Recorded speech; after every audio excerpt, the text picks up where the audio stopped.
கிறிஸ்து இயேசுவுக்குள் அன்பு அழைக்கப்பட்ட அன்புக்குரிய சகோதர சகோதரிகளே, அனைவருக்கும் நம்முடைய பிதாவாக தேவனாலும் கர்த்தராகிய இயேசு கிறிஸ்துனாலும் கிருபையும் சமாதானம் உண்டாவதாக என் அன்பின் வாழ்த்துக்கள் தெரிவித்துக் கொள்கிறேன்.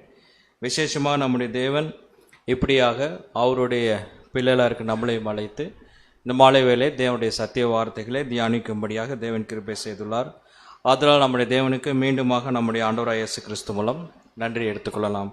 அன்பான சகோதர சகோதரர்களே, ஸோ இன்றைய தினத்தில் நம்ம அட்வான்ஸ் சப்ஜெக்டின் தலைப்பின் கீழ் எந்த ஒரு பாடம் பார்க்க போகிறோம் அப்படின்னா, சகோதரர் சொன்ன மாதிரி the Great Pyramid and Holy Bible, உலகின் மகா பிரமிடும் பரிசுத்த வேதாகமும், அதை குறித்து நம்ம பார்க்க போகிறோம். பிரதர், பிரமிட் குறித்து பார்க்கலாமா, இதில் என்ன இருக்குது அப்படிங்கிறது ஒரு பொதுவாகவே தலைப்பு கேட்கும் போது நம்ம உள்ளத்தில் வருகின்ற சிந்தனையில் வருகின்ற ஒரு கேள்வி தான், பிரமிடு தானே, இதை குறித்து பைபிள் எங்கேயாச்சும் இருக்கா அப்படின்லாம் நம்ம கொஸ்டின் வரும். ஆனால் நம்ம தலைப்பை என்ன வச்சுருக்கிறோம், the Great Pyramid and Holy Bible. சகோதரர்கள், அநேக ஆராய்ச்சிகள் செய்து இந்த பிரமிட் சப்ஜெக்ட் மட்டும் நம்ம பார்க்க வேண்டியவர்களாக இருந்தான்னு வச்சுங்க, டீட்டெயிலாக குறைஞ்சபட்சம் ஒரு 5 மணி நேரம் 6 மணி நேரம் ஆகும். அவ்வளோ விஷயங்கள் உள்ளே தேவன் நமக்காக வைத்திருக்கிறார். ஆனால் இப்போ நம்ம 5 மணி நேரம் 6 மணி நேரம் நம்ம செலவு செய்ய போகிறதில்ல. இந்த பிரமிட்னா என்ன, யார் கட்டியிருப்பாங்க, இதற்குள்ளே என்ன இருக்குது, பைபிள் எப்படி இங்கே நமக்கு சப்போர்ட் பண்ணுது அப்படிங்கிறதெல்லாம் முடிந்தவரை நம்ம என்ன பண்ணலான்னா டீட்டெயிலாக பார்க்கலாம். 5 மணி நேரம் கிடையாது, ஒரு 1.25 மணி நேரத்தில் நம்ம என்ன பண்ணலான்னா டீட்டெயிலாக பார்க்கலாம். இந்த பிரமிட் அப்படிங்கிறனால இது உலகத்துக்குரிய காரியங்கள் நம்ம நினைத்து கொள்ள வேண்டாம். ஏன்னா யோவான் 8ஆம் அதிகாரம் 32ஆம் வசனத்தின்படி தேவன் இதற்குள்ளாகவும் ஒரு சத்தியத்தை நமக்கு வைத்துள்ளார். அந்த சத்தியத்தின் மூலமாக நமக்கு ஒரு விடுதலையும் ஆசீர்வாதத்தையும் தேவன் என்ன பண்ணவர் நிச்சயமாகவே நமக்கு அங்கே கொடுக்கக்கூடியவராக இருக்கிறார் என்பதை நம்ம பார்க்கிறோம். ஸோ உலகின் பிரமிடும் பரிசுத்த வேதாகம் சொல்லுகின்ற பொழுது பொதுவாகவே பிரமிட் அப்படின்னு சொன்னால் ஜனங்கள் உலகத்தார் மத்தியில் என்ன பேசுதுன்னா 7 அதிசயங்களில் என்னதுங்க, 7 அதிசயங்களில் இது ஒரு அதிசயம். நீங்கள் இப்படி சொன்ன பிறகு கூகுளில் போய் சர்ச் பண்ணி தி 7 வண்டர்ஸ் ஆஃப் தி வேர்ல்டு அப்படின்னு அடிச்சிங்கன்னா கூகுள் என்ன பண்ணாதுங்க, பிரமிட் காட்டாது. வேறு என்ன காட்டும் அப்படின்னு பார்த்தீங்கன்னா தாஜ்மஹால் காட்டும், அது ஒரு அதிசயம். தாஜ்மஹால் தான் இப்போ இருக்கிறதுல பெரிய அதிசயங்கிறாங்க. சரி, இருந்துட்டு போட்டோம். தாஜ்மஹால் அது ஒரு அதிசயம் அப்படிம்பாங்க. இந்த கிரேட் வால் ஆஃப் சைனா அது ஒரு அதிசயம். அப்புறம் இந்த கொலோசியஸ் அப்படின்னு சொல்லுவாங்க, இட்டாலியில் இருக்குது, அது இன்னும் சாஞ்சிட்டு இருக்கு, அது ஒரு அதிசயம் அப்படிம்பாங்க. ஜோர்டானில் ஒரு அதிசயம் இருக்குது, மெக்சிகோவில் ஒரு அதிசயம் இருக்குது, பெரு நாட்டில் ஒரு அதிசயம் இருக்குது, பிரேசிலில் ஒரு அதிசயம் இருக்குது. பிரேசிலுக்கு அதிசயம் என்ன தெரியுங்களா, அது அதிசயமானே தெரியல, நான் அதிசயம்னு வச்சுட்டாங்க. என்னது, இந்த ஜீசஸ் ஆஃப் பாருங்க பிரதர் சொல்கிறோம், ரெடிமேட்ஸ் 2 கைகளை விரித்து கிறிஸ்துவின் சிலை அங்கே இருக்கும். இதெல்லாம் பார்த்தீங்கன்னா தி 7 வண்டர்ஸ் ஆஃப் தி வேர்ல்டு கரண்ட்ல. ஆனால் நீங்கள் அதே கூகுளில் போய், நான் சொல்கிறேன் பாருங்க, அதே கூகுளில் போய் நான் சொல்கிற வார்த்தையை கீவேர்டை மாற்றி அடிச்சு பாருங்க. எப்படி மாற்றி அடிச்சுக்கணும்னா 7 வண்டர்ஸ் ஆஃப் தி வேர்ல்டு அப்படின்னு அடிக்காம தி ஒரிஜினல், என்னதுங்க, the original 7 wonders of the world. Original என்னது, அதான் உண்மையானது, ஒரிஜினல். நான் சொல்கிற கீவேர்டெல்லாம் மாற்றிடாதீங்க. Original 7 wonders of the world அப்படின்னா எது வரும் தெரியுங்களா, the not exist still live the great pyramid of அப்படின்ட்டு வரும். அதுதாங்க. ஏன்னா இது என்ன கேட்டீங்கன்னா இது ஒரிஜினல், சரிங்களா. இந்த பிரமிடை யாருனாலையும் அழிக்க முடியாது. இப்போ இந்த ஏசியன்ட்ல இந்த 7 ஒரிஜினல் அப்படின்னு சொல்லப்படுகிறது நிறைய இருக்கு. அதாவது இங்க போட்டிருக்கு, இதுல எல்லாமே பார்த்தீங்கன்னா அந்த காலத்தில் இருந்த ஒரு ஒண்டர்ஸ், இந்த 7 ஒண்டர்ஸ். இந்த டெம்பிள் ஆஃப் ஆர்டெமிஸ், அதே மாதிரி பார்த்தீங்கன்னா உங்களுக்கு பாபிலோனின் தொங்கு தோட்டம், அதெல்லாம் பார்த்தீங்கன்னா உண்மையாலவே அதெல்லாம் 7 ஒண்டர்ஸ் தான். இதற்கு பின்பாக அதை யாரும் கன்ஸ்ட்ரக்ஷன் பண்ணுவாங்களான்னே தெரியாது. உங்களுக்கு தெரியும் நினைக்கிறேன், ஹிஸ்டரி படிச்சிருப்பீங்க. ஒரு இன்ஜினியர் இந்த மாதிரி ஒரு பிரம்மாண்டமான ஒரு காரியத்தை அந்த ராஜாக்கு செய்து கொடுத்துட்டா, ராஜா என்ன ரிவார்டு கொடுப்பாரு தெரியுங்களா அந்த இன்ஜினியருக்கு? நான் சொல்கிறது இப்போ இருக்கிற இன்ஜினியர் நீங்கள் கணக்கு போட, அப்போ இருக்கிறதெல்லாம் ரியல் இன்ஜினியர். ஏன்னா இன்னைக்கு பாலம் கட்டவே விழுந்துருது. அன்னைக்கெல்லாம் அவங்க பாலம் கட்டின என்ன பண்ணிருங்க ஸ்ட்ராங்கரு. ராஜா என்ன ரிவார்டு கொடுப்பாரு? நான் வேற ஹிஸ்டரி வேற படிச்சிருப்பேன்னு தெரியாம சொல்லிட்டோம் போல் இருக்கு.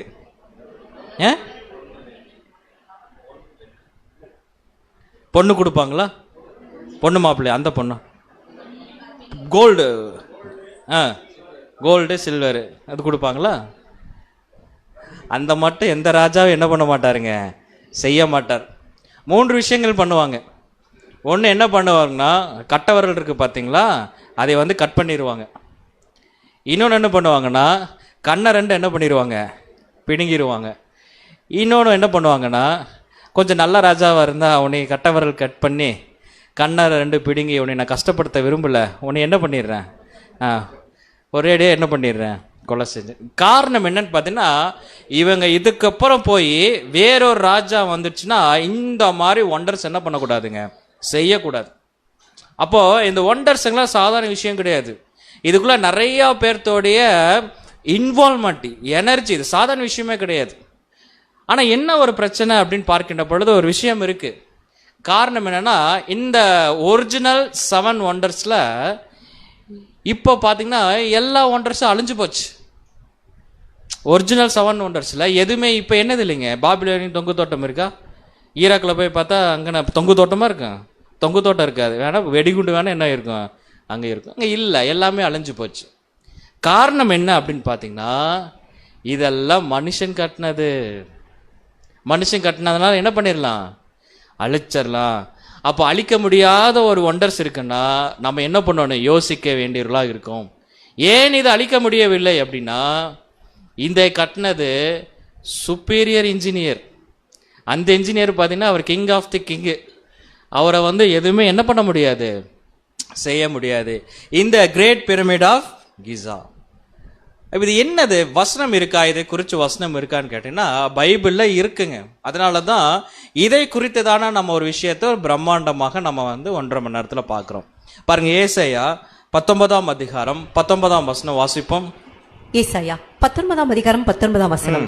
அக்காலத்திலே எகிப்து தேசத்தின் நடுவிலே கர்த்தருக்கு ஒரு பலிபீடம். பாருங்க, அதாவது அக்காலத்திலே எகிப்தின் தேசத்தின் நடுவிலே கர்த்தருக்கு என்னதுங்க, ஒரு பலிபீடம்.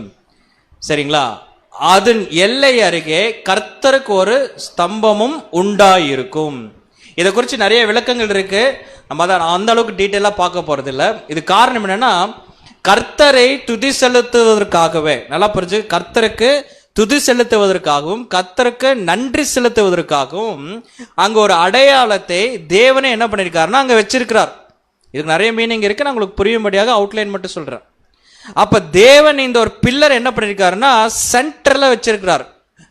அப்ப ஏன் எகிப்து சூஸ் பண்ணிருக்கிறார் அப்படின்னா, உங்களுக்கு நல்லா தெரியும், எகிப்து பக்கத்துல மேல என்ன நாடு இருக்குங்க?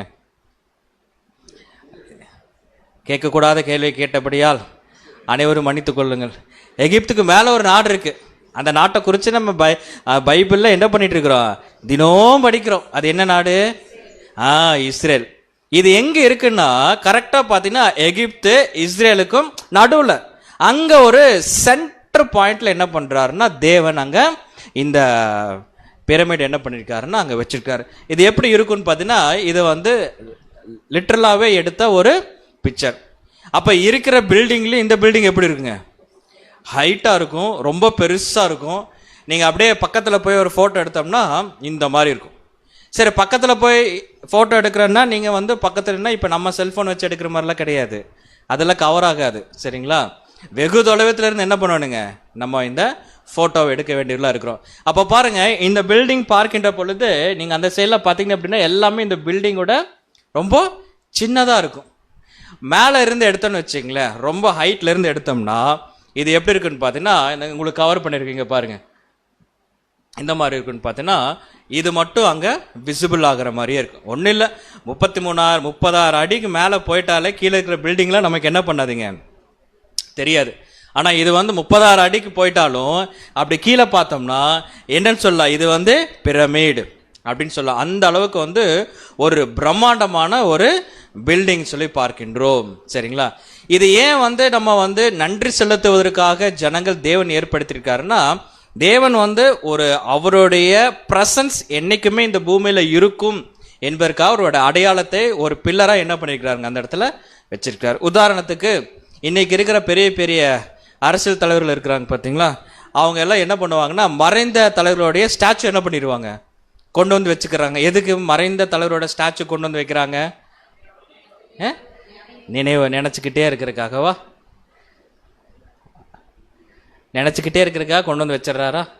இல்ல, அவர்கள் செத்தாலும் என்ன பண்ணிட்டு இருக்கிறாங்க புரியுதுங்களா? அவங்க செத்தாலும் இப்போ ஒன்றும் இல்லைங்க, ஒரு பஸ் ஸ்டாண்ட் இருக்கு, ஒரு பஸ் ஸ்டாண்டுக்கு வந்து ஒரு மறைந்த தலைவரோட பேரை வைக்கிறாங்க.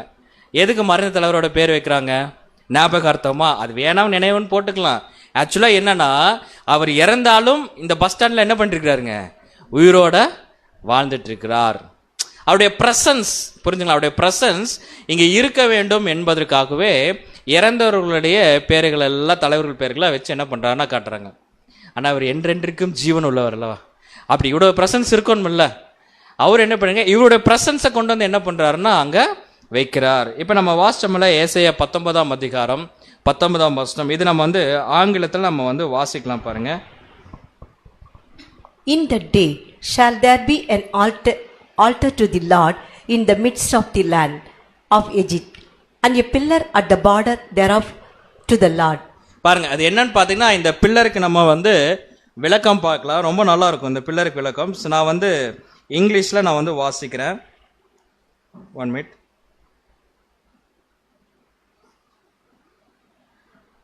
The participle of something stationed. அதாவது கேட்டீங்கன்னா ஸ்டேஷன் அப்படின்னா என்னன்னா ஒரு இடத்துல வந்து ஒரு பிரம்மாண்டமான ஒரு விஷயத்தை என்ன பண்ற அங்க வந்து நிலைநிறுத்தி வைக்கிறது. ஸோ தேவன் எங்க நிலைநிறுத்தி வைக்கிறாரு பாத்தீங்கன்னா அந்த எகிப்து பக்கத்துல வந்து நிலைநிறுத்தி வைக்கிறார். சரி, அதே மாதிரி பாத்தீங்கன்னா எ காலம் ஆஃப் மெமோரியல் ஸ்டோன். தெரியுதுங்களா உங்களுக்கு? காலமா என்ன ஸ்டோனுங்க? Memorial stone. மெமோரியல்னா புரிஞ்சுக்கலாம், எப்பவுமே நினைவு கூற வேண்டும். இதை பார்க்கும் போது இந்த பிரமிடை பார்க்கும் போது இது யார் கட்டினது என்பதை அறிந்து அவரை என்ன பண்ணணும், நம்ம மகிமைப்படுத்த வேண்டும். அதற்காக ஒரு பெரிய விஷயத்தை என்ன பண்றாருங்க அந்த இடத்துல அங்க நிறுவுறாருன்னு சொல்லி பார்க்கிறோம். அதே பாரு memorial stone by analogy or ideal. கடைசி லைன் பாருங்க, இமேஜ் அண்ட் பில்லர். இப்ப இதை பார்த்தாலே டக்கு நம்ம யாருக்கு நான் மைண்ட் போகணும்னா இதை கட்டினது யார் அப்படிங்கிறத பார்க்கணும். இப்ப நான் சொன்னா உங்களுக்கு புரியாது. இந்த பிரமிடு கட்டினது யார் அப்படின்னு கேட்டா உடனே நம்ம தேவனை நோக்கி நம்மளால என்ன பண்ண முடியாதுங்க, பார்க்க முடியாது. இதுக்குள்ள என்ன இருக்குது, இது எப்படி கட்டப்பட்டுச்சு அப்படின்னு நம்ம தெரிஞ்சுக்கிட்டோம்னா பிரமிடு அப்படின்னாலே மைண்ட் நேரம் எங்க போயிடும், யார்கிட்ட போயிடும், நீங்க தேவன்கிட்ட போகும். அந்த மாதிரி ஒரு பிரம்மாண்டமாக என்ன பண்ணிருக்காருன்னா தேவன் அங்க ஒரு பில்லர் தான், பில்டிங் இல்ல, ஒரு பில்லராக நினைவு கூறும்படியாக அவர் என்ன பண்ணிருக்காருன்னா இங்க அமைச்சு கொடுத்திருக்கிறார். ஓகே, இப்ப நம்ம வந்து இதோடைய அவுட்டர் ஸ்ட்ரக்சர் வந்து நம்ம வந்து பார்க்கலாம். இந்த பிரமிடோடைய அவுட்டர் ஸ்ட்ரக்சர் சரிங்களா. ஒரு புதிதாக வந்திருக்கவங்களுக்கு ஒரு கேள்வி, புதிதாக வர சொல்லவில்லை என்றால் ஏற்கனவே கேட்டவங்களுக்கு ஒரு கேள்வி, கேட்டவங்க சொல்லவில்லை என்றால் பரவாயில்ல நானே சொல்றேன். சரி, இது வந்து பிரமிட் ஓகேங்களா. இதோட ஹைட் எவ்வளோ இருக்கும்? அவ்வளோதான், ரொம்ப நேரம் எடுத்துக்காதீங்க, நான் 1.25 மணி நேரம் சொல்லிடுறேன். இதோட ஹைட் எவ்வளோ இருக்கும்? ஒரு அப்ராக்சிமேட்டா 5 is இந்த மைண்ட் அப்படின்லாம் போயிடாதீங்க, பார்த்தோன்னே ஒரு இதை சொல்லிடுறாங்க. ஹைட் எவ்வளோ இருக்கும்? இவர் நம்மக்கிட்டே டஃப் கொடுப்பாரு போடுற. நம்ம 1 மாடியா 2 மாடியா 3 மாடியா அப்படி சொல்லுங்க. 1000 மீட்டர்னா அப்புறம் நம்ம அதுக்கு ஒரு கால்குலேஷன் போட வேண்டியா இருக்கு. Okay right. ஸோ ரொம்ப நேரம் எடுத்துருக்கனால நானே போட்டுறேன். இதோட உயரம் எவ்வளோன்னு பார்த்தீங்கன்னா கம்மி தான், 486 அடி. எவ்வளோங்க? 486 அடி. 486 அடி அப்படிங்கும் போது ஆல்மோஸ்ட் ஒரு கணக்கு வச்சோம்னா எவ்வளோ மாடி இருக்கும் அப்படின்னு பார்த்தோன்னா தோராயமா ஒரு 10 ஃபீட்டு, ஒரு பில்டிங்க்கு வந்து 10 ஃபீட்லாம் வைக்க மாட்டாங்க, 7 to 9 தான் வைப்பாங்க. தோராயமா கணக்கு போட்டாலுமே கீழே இருந்து மேலே வரைக்கும் இந்த பிரமிடு வந்து எவ்வளோக்குமா ஒரு 50 மாடி கட்டிடம். எத்தனை மாடிங்க? 50 மாடி கட்டிடம். 50வது மாடியில இருந்து நம்ம எட்டி பார்த்தா என்ன ஆகும் தெரியுங்களா? யங் பிரதர் 50வது மாடி போடுறீங்க, 3வது மாடியிலேருந்து எட்டி பார்த்துல என்ன இருந்துறீங்களா வாங்கி பார்த்துட்டு அப்புறம் லெமன் ஜூஸ் வாங்கி குடிச்சிட்டு இருப்பாங்க. அப்போது இது எத்தனை மாடி கட்டடங்க? 50 மாடி கட்டடம். அதாவது 50 மாடி கட்டடம்னா இது எப்படி கட்டியிருப்பாங்க தெரியாது. யோசிச்சு பாருங்க, இந்த 50 மாடி கட்டடம் எப்படி கட்டியிருப்பாங்க தெரியாது. ஆனால் தேவன் என்ன பண்ணியிருக்காங்க, கட்டி இருக்கிறார். இன்னைக்கு உலகத்தில் பார்த்தீங்கன்னா பெரிய பெரிய டால் பில்டிங்லாம் இருக்கு, பெரிய பெரிய டால் பில்டிங்லாம் இருக்கு. புர்ஜ் துபாயா, புர்ஜ் கலிஃபான்னு சொல்லுவாங்க. இதெல்லாம் பார்த்தீங்கன்னா 170 மாடி இருக்கு அப்படின்னு சொல்றாங்க. 50 மாடி மாதிரி இது 170 மாடி. இதில் கிட்டத்தட்ட பார்த்தீங்கன்னா ஒரு 10-12 மாடி வந்து யூஸ் பண்ண முடியாது. அது வெறும் எப்படி போனால் ஷார்ப்பாக மட்டும்தான் போகும். யூஸ் பண்ணுறதே பார்த்தீங்கன்னா 150லேருந்து 160 மாடி என்ன பண்ணுங்க இங்கே இருக்கு அப்படிங்கிற. இன்னைக்கு மாடர்ன் டேஸில் இவ்வளோ டெக்னாலஜியில் இப்படிப்பட்ட பில்டிங் என்ன பண்ணியிருக்காங்கன்னா அங்கே கட்டியிருக்கிறாங்க. சரிங்களா? ஆனால் அந்த காலத்தில் எந்த டெக்னாலஜியும் இல்லை, எதுவுமே கிடையாது. ஆனால் என்ன பண்ணிக்கிறாங்க, பில்டிங்கை 50 மாடி என்ன பண்ணிக்கிறாங்க கட்டியிருக்கிறாங்க. சரி, ஹைட்டு பார்த்துட்டோம். தோராயமாக எவ்வளோ இருக்கு? 50 மாடி இருக்கு. சரிங்களா? அப்படி என்றால் அதோடைய வித்து எவ்வளோ இருந்திருக்கும் அப்படின்னு பார்க்கணும். நான் கேள்வி கேட்கல, வித்து எவ்வளோ இருக்குன்னு பார்த்தீங்கன்னா 764 அடி. 764 அடி. அப்போ அது போகும். அதாவது மேலே ஒரு 50 மாடினா கீழே எத்தனை மாடிங்க? கீழே ஒரு 60-70 மாடி கீழே. அப்படி ஒரு பிரெத் என்ன பார்த்தீங்கன்னா கீழே அங்கே போகக்கூடியதாக இருக்குன்னு சொல்லி நம்ம பார்க்கின்றோம். சரி, 50 மாடி கட்டடம் கீழே வந்து ஒரு 50 மாடி 70 மாடி போகுது அப்படின்னா இது எத்தனை சென்ட்ல கட்டியிருப்பாங்க? இதை நான் சொன்னது மட்டும் நல்லா புரிஞ்சுருந்தீங்க, நீ திட்டிருப்பீங்க. எங்க பிரதர் இவ்வளோ பெரிய இதை வந்து எத்தனை சென்ட்டில் கட்டியிருக்கிறான்னு கேட்குறீங்களா? கண்டிப்பாக வந்து இது சென்ட்ரில் என்ன பண்ணியிருக்க மாட்டோம், கட்டியிருக்கவே மாட்டோம். கண்டிப்பாக இது கட்டுறதுக்கு என்ன வேணும்? ஏக்கர் கணக்கில் லேண்டு வேணும். சரிங்களா? இன்றைக்கி பெரிய பெரிய பங்களாலாம் இருக்குன்னு பார்த்தீங்கன்னு வச்சுங்களேன், பெரிய பெரிய பங்களாலாம். இந்த ஈவன் இந்த புர்ஜ் கலிஃபாவே எடுத்துக்கோம். அதெல்லாம் பார்த்தீங்கன்னா இந்த அளவுக்கு லேண்டை வந்து அது ஆக்குப்பை பண்ணியிருக்காது. ஆனால் இது என்ன இருக்குன்னு பார்த்தீங்கன்னா மொத்தம் எத்தனை ஏக்கரால் கட்டியிருக்கிறாங்க? 13 ஏக்கரால் என்ன பண்ணியிருக்காங்கன்னா ஒரு பில்டிங் என்ன பண்ணியிருக்காங்க கட்டியிருக்கிறாங்க. அப்போ பாருங்க எவ்வளோ ஒரு பிரம்மாண்டமான ஒரு பில்டிங் பாருங்க, 13 ஏக்கரா. சரிங்களா? இந்த பிரமிடை வந்து நாசா விஞ்ஞானிகள் சேட்டலைட்ல இருந்து போட்டோ எடுத்திருக்கிறாங்க. எதுல இருந்துங்க? சேட்டலைட்ல இருந்து இந்த பூமியை வந்து அப்போ அவங்க போட்டோ எடுக்கும்போது பூமியில எதுவுமே அவ்வளோ விசிபிளா தெரியலையாமா. பூமியில எதுவுமே விசிபிளா தெரியலையாமா. ஆனா சேட்டலைட்ல இருந்து எடுக்கும் போது ஒன்று மட்டும்தான் ஓரளவு விசிபிளா தெரிஞ்சுதாமா. அதேங்க மென்ஷன் பண்ணி போட்டுருக்கோம். ஒன்று தான் என்ன பண்ணிருக்குங்க, சேட்டலைட் இருந்து பார்க்கும்போது இந்த பூமியில ஒன்று மட்டும் விசிபிளா தெரிஞ்சுதாமா. அதான் உங்களுக்கு இங்க இங்க உங்களுக்கு இந்த இடத்துல காட்டப்பட்டிருக்கு. என்னன்னு பார்க்கின்ற பொழுது பூமியில அந்த பிரமிடு மட்டும் என்ன இருக்குங்க தெரிஞ்சிருக்கு. ஏன்னா சில பில்டிங் எல்லாம் லென்த் இருக்கும், நல்லா புரிஞ்சுங்க, லென்த் இருக்கும், ஆனா எது இருக்காது, பிரெத் இருக்காது. ஆனா இந்த பில்டிங் எப்படின்னு பாத்தீங்கன்னா எந்த அளவுக்கு லென்த் இருக்கோ அதே அளவுக்கு என்ன இருக்குங்க, பிரெத்தும் இருக்கு. சரிங்களா?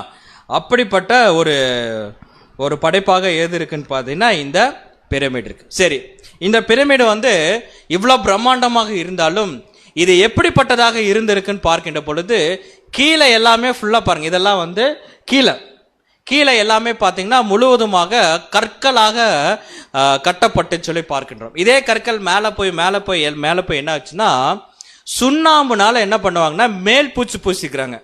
ஆல்மோஸ்ட் பார்த்தீங்கன்னா மேல இருந்து அப்படியே கணக்கு போட்டீங்கன்னா ஒரு 30 மாடி அளவுக்கு அப்படியே கீழே அப்படியே என்ன பண்ணிருக்காங்க, சுண்ணாம்புனால என்ன பண்ணிருக்காங்க ஒரு பூச்சி என்ன பண்ணிருக்கிறாங்க அங்கே பூசிருக்கிறாங்க. ஏன் சுண்ணாம்புனால பூசிருக்கிறாங்கன்னா சூரியன் அந்த சுண்ணாம்புனாலையும் சில கலவையினால படுகின்ற பொழுது அது எப்படியோ மின்னுமாமா, ஒரு கோல்டு கிளிட்டரிங்கா அது என்ன பண்ணுங்க மின்னும். சரிங்களா? அந்த மாதிரி ஒரு கோல்டு கிளிட்டரிங்கா அது என்ன பண்ணுங்களாமா, அது அப்படி மின்னுமாமா. யோசிச்சு பார்க்கலாம், இந்த மாதிரி ஒரு பில்டிங், இந்த மாதிரி ஒரு டெக்னாலஜி இந்த மாதிரி ஒரு அமைப்பை 4000 வருஷத்துக்கு முன்பாகவே என்ன பண்ணிருக்குன்னு பார்த்தீங்கன்னா இந்த பூமியில இருந்திருக்கு. ஸோ அவ்வளோ சரி. அடுத்தது எகிப்தை சுற்றி என்ன இருக்கும்? எகிப்து எப்படிப்பட்ட ஏரியா? இதை தெரிஞ்சுக்கிட்டா நமக்கு இன்னும் நல்லா புரியும். எகிப்து எப்படிப்பட்ட ஏரியா? செல்வங்களால் நிறைந்த ஏரியாவா? கற்களால் நிறைந்த ஏரியாவா? எப்படி இருக்கு? நீங்கள் இதெல்லாம் பார்த்தோன்னே ஒரு அடுத்த பிக்சர் போடுறேன் உங்களுக்கு, அப்போ தான் புரியும். இதெல்லாம் பார்த்தோன்னே உடனே கோயம்புத்தூர் நான் வரக்கூடாது, எப்படி சுற்றி மலைகளாக இருக்குதே அப்படின்லாம். இங்கெல்லாம் ஒரு மலையும் இல்லை. இது முழுவதும் எப்படிப்பட்ட லேண்டு தெரியுங்களா? ஃபுல்லாகவே என்னதுங்க? பாலைவனம். தெரியுங்களா?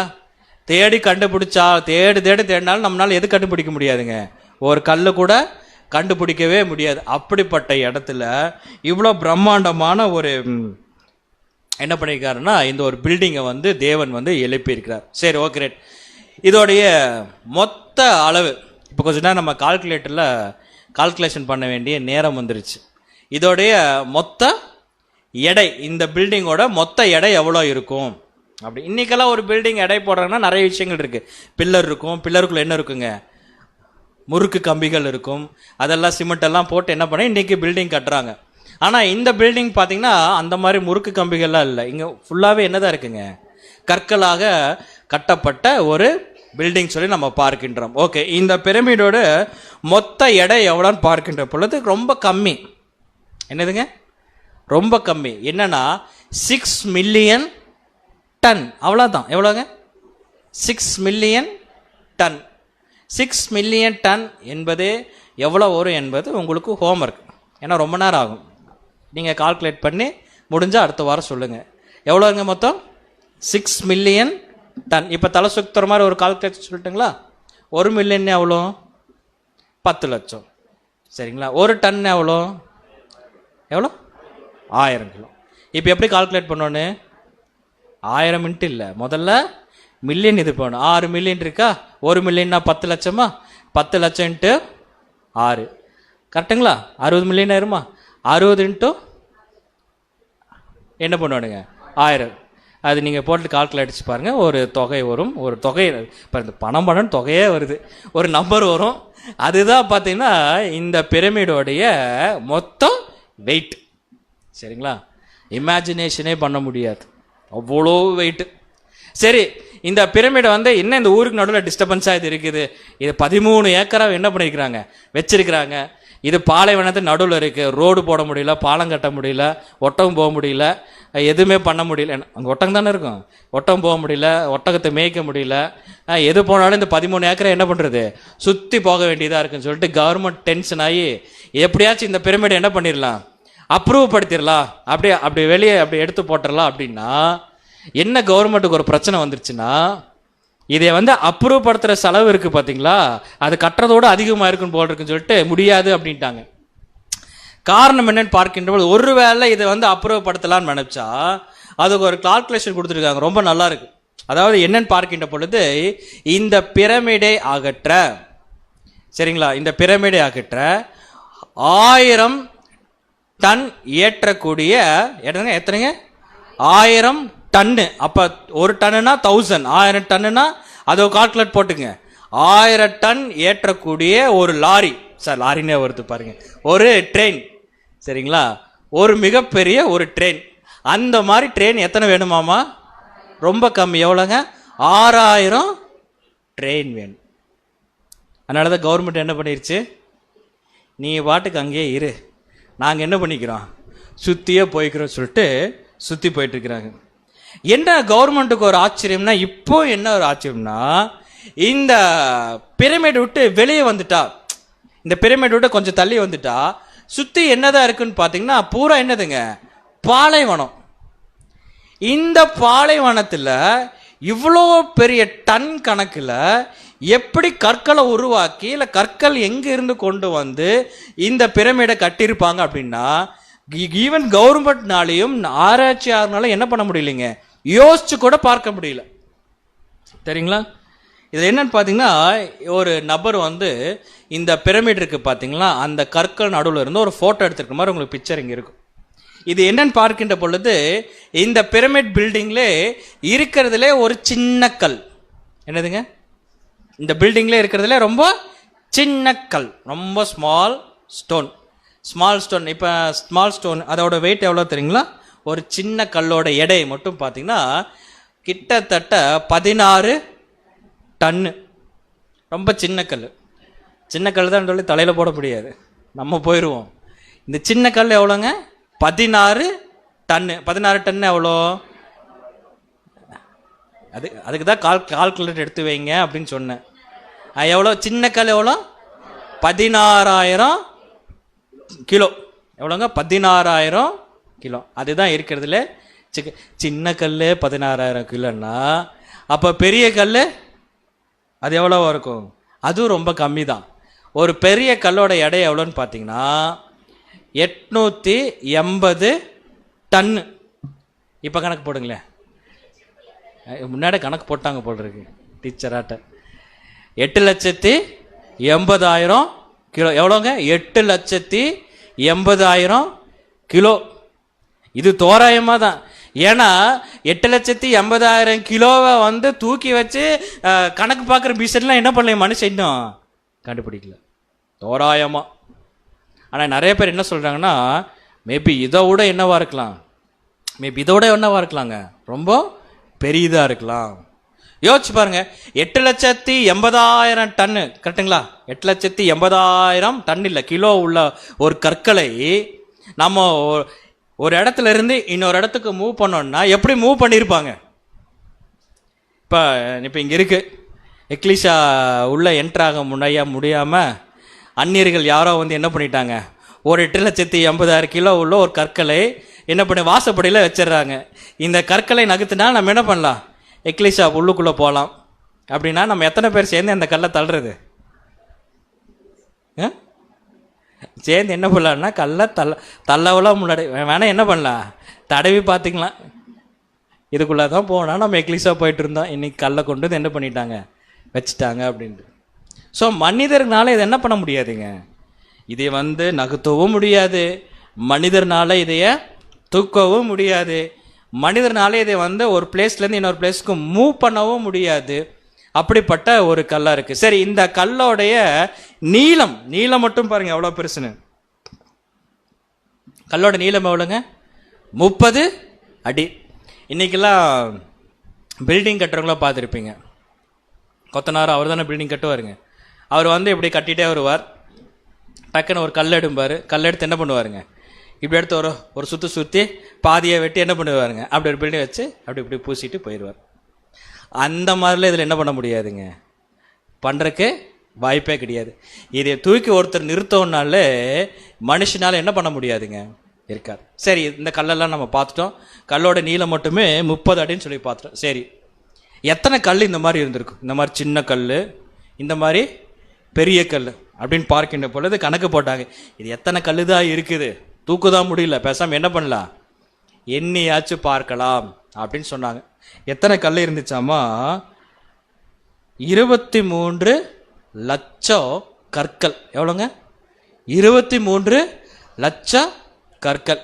இதுதான் இன்னைக்கு ஆராய்ச்சியாளர்கள் மண்டை பிச்சுக்கிறாங்க.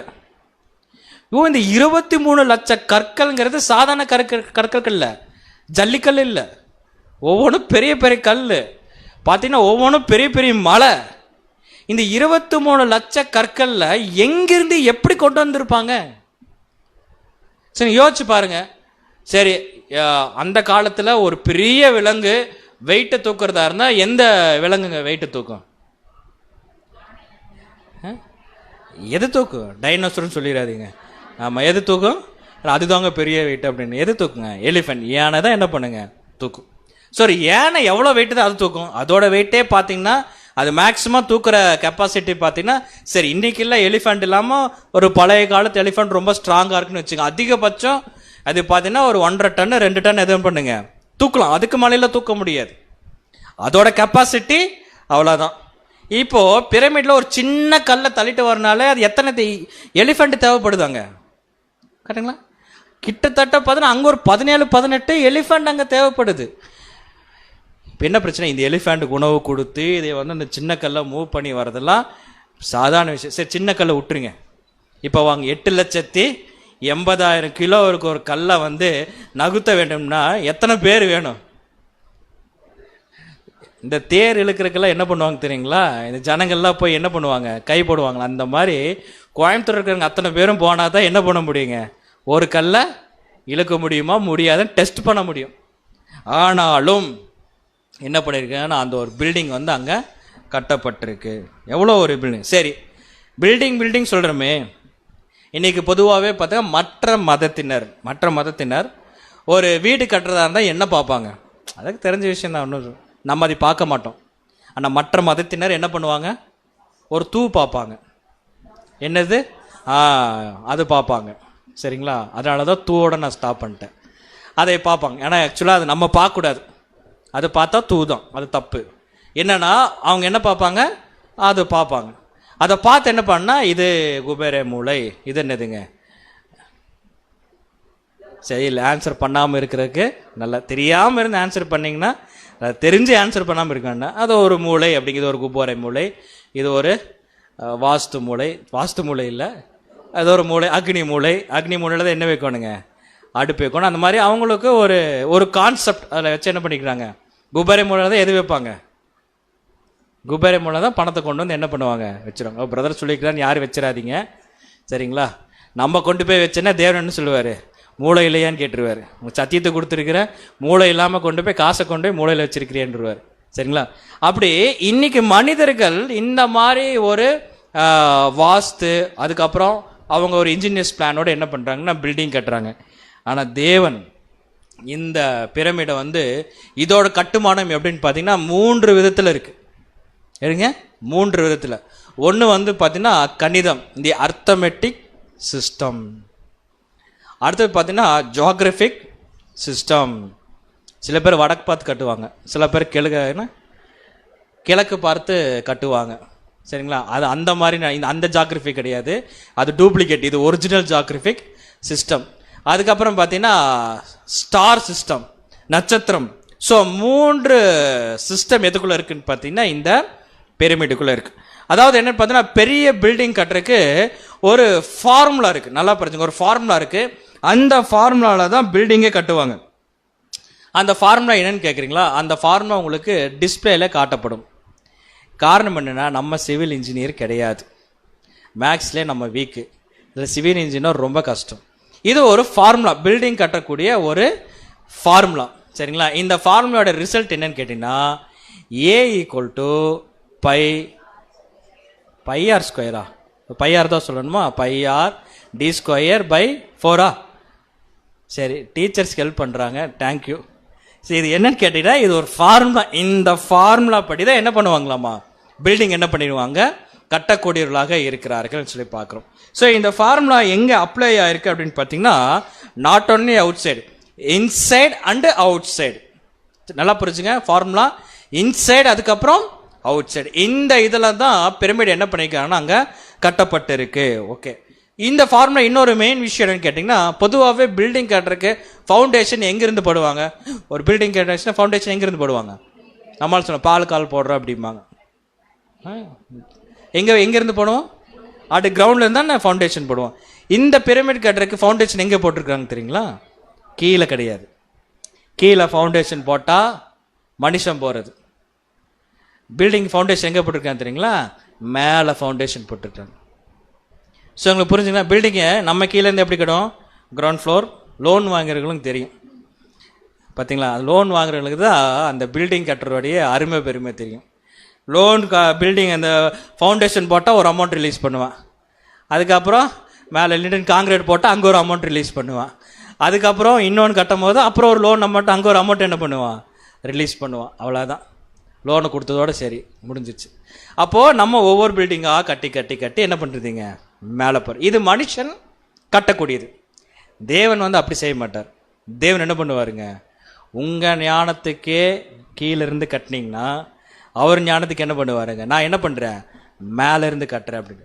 அப்படின்னா எப்படி கட்டிருக்காருன்னா மேலே ஒரு பிரமிடு மாதிரி மேலே ஒரு ஃபவுண்டேஷன், அதை பேஸ் பண்ணி என்ன பண்ணியிருக்காருன்னா அப்படியே மேலே இருந்து என்ன பண்ணியிருக்கேன்? அப்படியே கீழே. நீங்கள் புரிஞ்சுதுங்களா எப்படி இருக்குன்னு?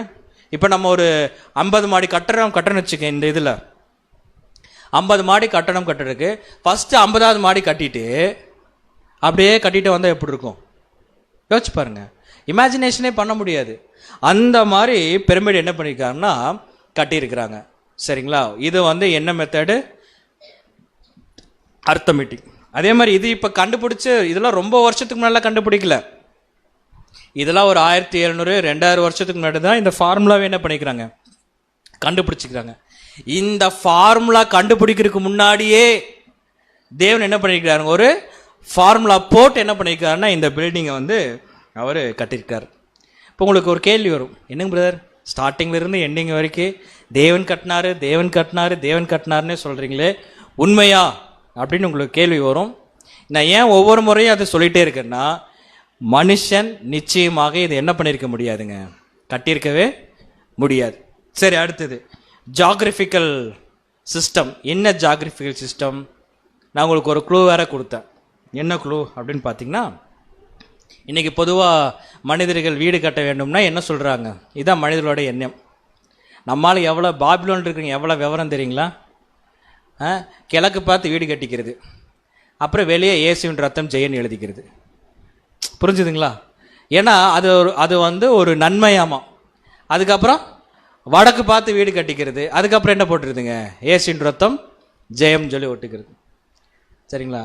அப்புறம் அதுக்கு இன்னும் 2 டைரக்ஷன் இருக்கு. என்ன 2 டைரக்ஷன் தமிழில்? மேற்கு தெற்கு. மேற்கில் பார்த்து என்ன பண்ண மாட்டாங்க, கட்ட மாட்டாங்க. தெற்கில் பார்த்து என்ன பண்ண மாட்டாங்க, கட்ட மாட்டாங்க. இது மனிதர்களுடைய எண்ணம். ஆனால் ஜாகிரபிக்கல் சிஸ்டத்தில் தேவன் இந்த பிரமிடை எப்படி கட்டியிருக்கிறாமா, ரொம்ப நல்லா இருக்கும். இங்கே பாருங்க. ஸோ இந்த இடத்துல பாருங்க, இதுதான் எகிப்து. எகிப்துக்கு மேலே இருக்கிறது பார்த்தீங்கன்னா இஸ்ரேல். இந்த இடத்துல பார்த்தீங்கன்னா என்ன இருக்குன்னு பார்த்தீங்கன்னா அந்த பிரமிட் இருக்கு. ஸோ இது என்ன பண்ணுன்னா, இதோடைய பிரெத்து மட்டும் எவ்வளோ சொல்லிக்கிறீங்க, 50, கிட்டத்தட்ட 50லேருந்து 60 மாடி, அந்த அளவுக்கு லென்த்து 700 அடிக்கு மேலே இருக்கு. அப்படின்னு பார்க்கின்ற பொழுது இது என்னன்னு பார்த்தீங்கன்னா, இந்த என்டையர் வேர்ல்டு இருக்கு பார்த்தீங்களா, என்டையர் வேர்ல்டுக்கு சென்டர். நீங்கள் நார்த்தில் இருந்து பார்த்தாலும் இது தெரியும், சவுத்தில் இருந்து பார்த்தாலும் தெரியும், வெஸ்ட்ல இருந்து பார்த்தாலும் தெரியும், ஈஸ்ட்ல இருந்து பார்த்தாலும் தெரியும், எங்க இருந்து பார்த்தாலும் இதோடைய சென்டர் பாயிண்ட் தெரியும். சென்டர் பாயிண்ட்னா டாப் பாயிண்ட் தெரியும். அப்ப டாப் பாயிண்ட் தான் இந்த பில்டிங்கோடைய ஃபவுண்டேஷன். இந்த பில்டிங்கோட ஃபவுண்டேஷன் நம்ம எங்க இருந்து பார்த்தாலும் என்ன பண்ணுங்களாமா தெரியும். தெரியுங்களா? இதுதான் வந்து ஜியாகிரபிக்கல் சிஸ்டம். அந்த மாதிரி வந்து அங்கே கட்டியிருக்கிறாங்க. இங்கே வந்து மன்னிச்சுக்குங்க, இங்கே வந்து இதை கொடுக்கவே இல்லை. சோலார் சிஸ்டம் இங்கே நமக்கு வந்து இந்த பிபிடியில் வரல, பட் இருந்தாலும் நான் உங்களுக்கு சொல்கிறேன். ஸோ அந்த சோலார் சிஸ்டம் எப்படி அப்படின்னு. இப்போ இந்த சோலார் சிஸ்டம், இந்த பிரமிட் இருக்கு பார்த்தீங்களா, இந்த பிரமிட்ல இருந்து பூமிக்கு இருக்கிற தூரம் வந்து கிட்டத்தட்ட எவ்வளோ தூரம் பார்க்கின்ற பொழுது 360, அதாவது அது ஒரு மைல்ஸ் சொல்றாங்க. அந்த மைல்ஸ் கூட எவ்வளோன்னு பார்த்தீங்கன்னா நம்ம இமேஜினேஷன் பண்ண அவ்வளோ தூரம், மில்லியன்ஸ் ஆஃப் மைல்ஸ் அப்படிங்கிறாங்க. இது வந்து எதுக்கு ஒத்து வருது அப்படின்னு பார்க்கின்ற பொழுது, இந்த பூமி இருக்கு பார்த்தீங்களா, சூரியனை சுற்றி வரக்கு எத்தனை நாட்கள் எடுத்துக்குதுங்க? சூரியனை சுற்றி வர எத்தனை நாட்கள் எடுக்குது? 365 நாட்கள் எடுக்குது பார்த்தீங்களா. அதுக்கு வந்து இது வந்து ஈக்குவலாக இருக்குது, அந்த டிஸ்டன்ஸ் வந்து ஈக்குவலாக இருக்குது. அது எப்படின்னா, இந்த பிரமிடோட டாப்ல இருந்து சூரியன் கிட்ட போறக்கு ஒரு டிஸ்டன்ஸும் அது ஈக்குவல் டு எப்படின்னு பார்க்கின்ற பொழுது இந்த பூமியை இந்த சூரியனை சுற்றி வர்றதோட கால்குலேஷன் வருது. இதெல்லாம் வந்து பார்த்தீங்கன்னா இதில் ஹைலி கால்குலேஷன். இதை நம்ம அவுட்லைன் புரிந்து கொள்வதற்காக சொல்கிறேன்.